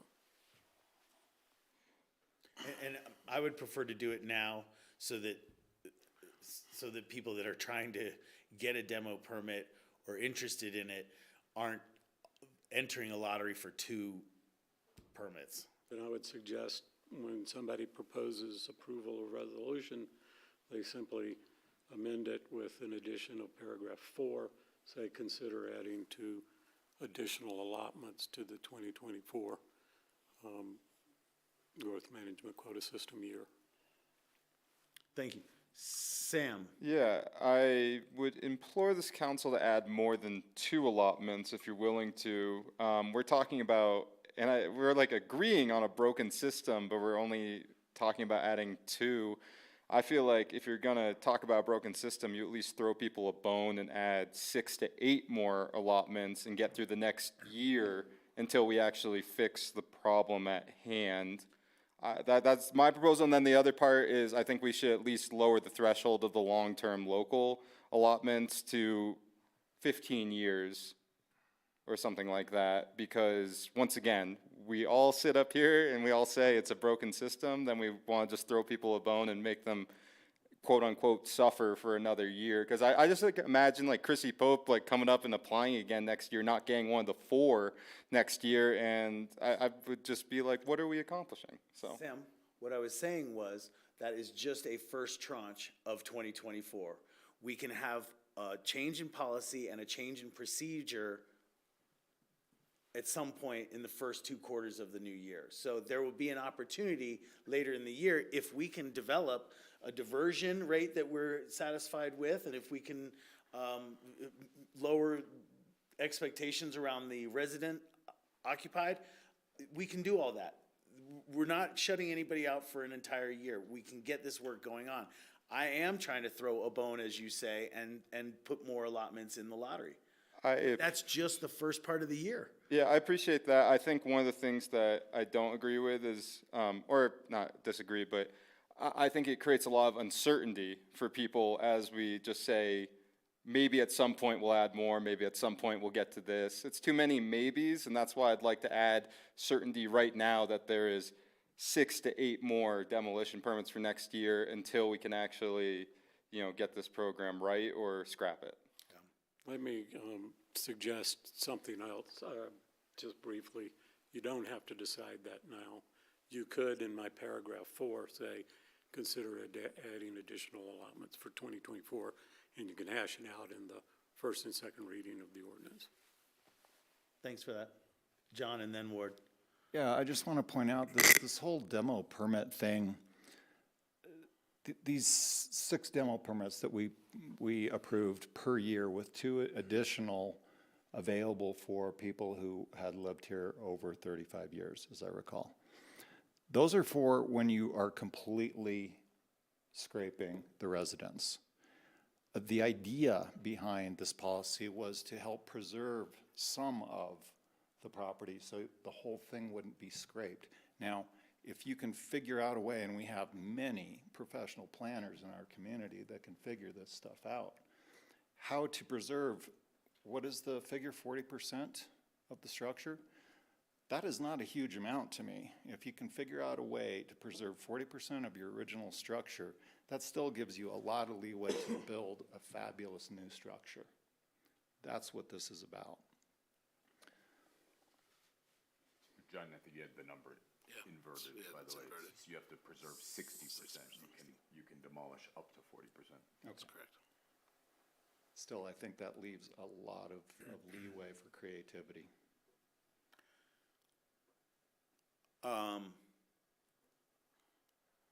So for tonight, like I said, moving forward, right now, this is just policy resolution for what we're going to be bringing back in December. Ben is asking for the space to be able to work on this in the new year. He's heard from several council members that have shared, some objectives and some goals. Eliminating the program doesn't satisfy those. Sam, if you want more consideration for more allotments, I'm happy to have the discussion. I don't agree necessarily with your approach right now, but I'm happy to have the discussion. I think that is a way for us to get through to a new process, a new program. And that's my hope. Hey, who knows? Maybe community sentiment is not going to be supportive of this, and that we don't want to do it. But I think that there are community values that can be held in a demo permitting. And again, like I said, it's not about the number of them, but it is about some of the waste diversion that we're seeing. I don't really think that we can do much about the speculative nature and the outside monies that are going to continue to buy whatever and do whatever. That's not my goal here. I do think, though, that we need some better language and better expectations around what demo means. And so I'm simply saying, hey, let's get there. We're talking a couple months away to get this work going on, to have these conversations, to figure out if there's a process for us. That's where I'm at. Ward. Yeah, I think that this is a necessary first step to have first and second reading of an ordinance where more focused approach can be, amendments can be made for changes, but before we can even have a first reading, we have to pass this, and I believe that it's appropriate to pass this resolution so we can have those discussions. So I'd like to move to approve Resolution 171 of Series 2023 so we can move forward for first and second reading. I'll second. Did you want to include language that we would be able to discuss additional allotments, as Jim is suggesting? Well, I think that could come in first reading or second reading. No, I would suggest that you need to add another paragraph here saying, as simple as, and consider adding additional allotments to Okay, 2024. I'll amend my motion to include a section that says that we will be able to revisit the number of allotments available in 2024. Yes. And Second. If Can John I agrees to- propose an amendment to Ward's motion? Yeah, absolutely. There's a motion and a second, so discussion. So I'd like to propose an amendment to that motion that adds 8 allotments to the 2024 allotments on top of the 2 currently available for a total of 10, plus reduces the time threshold for long-term locals, or whatever it's called in there, from 35 years to 15 years. I don't accept that as a friendly motion. I Friendly wasn't amendment to- suggesting it was friendly. Well, that's the process. That's how you address it procedurally, rather than having to vote down the motion at the table and reissue one. What you would suggest is a friendly amendment, and your friendly amendment was denied by the original motioner. He's made a motion. If somebody seconds it, it's on the table. Got it. As an amendment? Yeah. To the amendment. He made a motion to amend the ordinance, or the resolution as proposed by Ward. If And there's a so second. an amendment has to be passed, accepted as a friendly amendment by the mover and the second. That it can be done that way. If it is not done that way, he needs a second, and then there needs to be a discussion and a vote on that amendment. Okay. Would anyone like to second my motion? Happily, second. There's a motion and a second. Is there further discussion? My further discussion is I don't think 15 is the number that I want to agree to right now, and I think that 8 is just too much. We can discuss this later. You don't need to put that in right now. This all can move forward in 2024. All can move forward. I'm going to be voting no on that motion for amendment. So, can we have a roll call vote for Bill's motion for amendment to add 8 additional and lower the threshold from 35 years to 15 years? Counselor Doyle? No. Counselor Guth? Yes. Counselor Howenstein? No. Counselor Rose? Yes. Mayor Tory? No.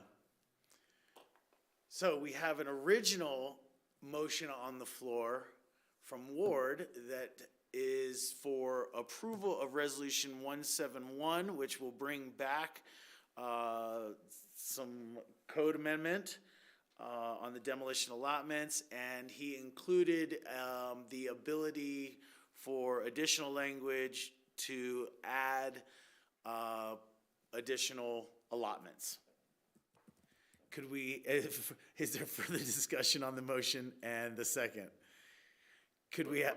Why not just put in a number of allotments now so there's some certainty for people who have to do this process in 30 days? I mean, why? Because I suggested 2, and that wasn't amenable to you. You suggested 8, that's not amenable to me. So I don't know that we're there yet. I don't know that we're there yet. I think we'll take the highest number that someone would say. If 2 is the highest, then so be it. And maybe there's further discussion beyond the 2 as we get into 2024 or into December, but I mean, we've given away 4 of the 6 already. It's not fair to the people who didn't appeal, who were waiting to January 1st, 2024 to apply. Let's give them some certainty. Let's give them some options or some opportunity to actually win this. I think that first and second reading are those opportunities with this resolution is to open that conversation. Is there some science or art to this that I'm not understanding? To what? To determining the number of allotments? I'm just trying to get us through to make program changes. No, I understand. So for me, the fewer that we do is the more that will come under a new program or process that may include some of those C&D diversion efforts that I think this community really is interested in. So yeah, the art and the science for me is I'm just trying to make what I can available with having, the ability in 2024 to have more there. And I'm serious. I can see us making program improvements and having the ability for people to not play a lottery with it, but just get their permit by falling under the new program that Well, that's great, but and I appreciate that, I understand that, and I think that's good, because I think this approach is flawed, as I've mentioned, but what's the thinking, like, Ward just suggested that this would open the conversations to discussing the number of allotments, so my question was, what information, or what changes whether you say it's gonna be 2 allotments, 4 allotments, 8 allotments, 100 allotments? I don't want to sit here at this table at this time, pull a rabbit out of a hat, where we have. But it feels like at any point. Bill, if you'll give me the courtesy of letting me finish, that we will have a first reading, we'll have a second reading. At the second reading, it's a public hearing, people will be able to weigh in. And so that, I'm not suggesting there is science. What I'm suggesting is that we open it to a discussion and determine what is the proper allotment number at the process of a first and second reading. Thank you.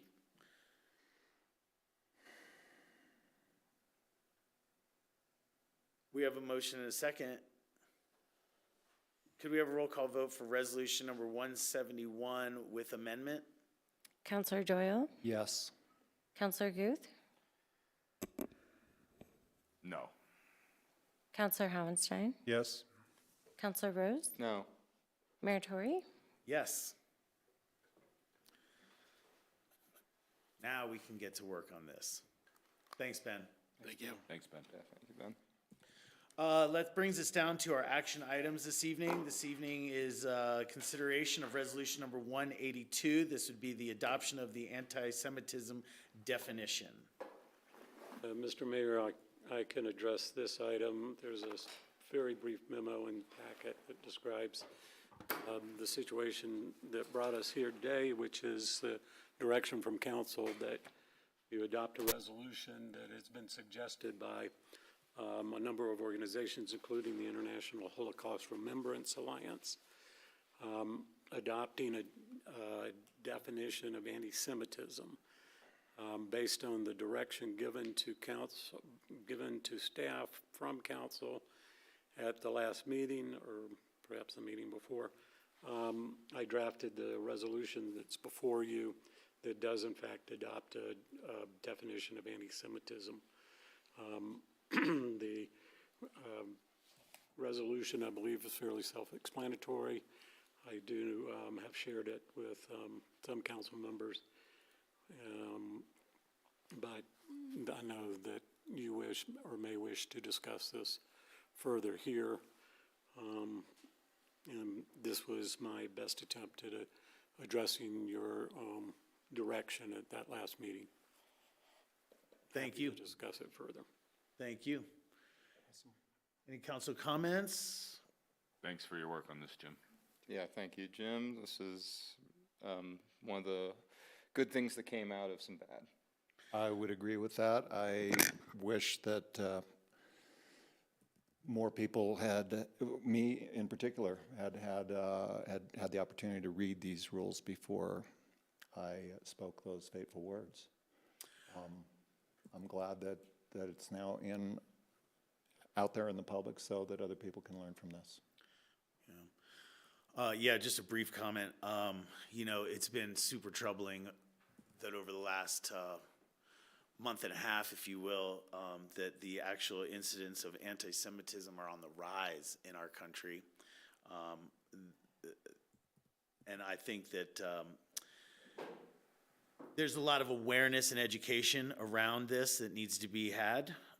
And I am really thankful that I believe in the resolution there is a reference to the website that holds even more information for people. So I hope that this is one step and a first step in more education and awareness.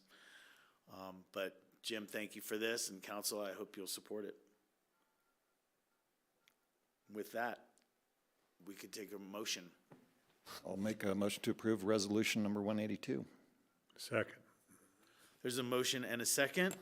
Further discussion?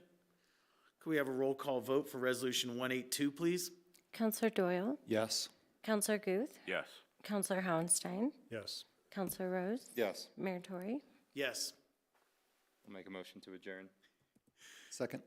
Motion and a second. Any further discussion? Could we have a roll call vote for adjournment, please? Counselor Doyle, Yes. Counselor Guth, Yes. Counselor Howenstein, Yes. Counselor Rose. Yes. Mayor Tory. Yes. Thank you, guys. Thanks. Thank you, as always, to Grassroots. Thanks for staying with us this evening. 9 o'clock. We'll see you next week.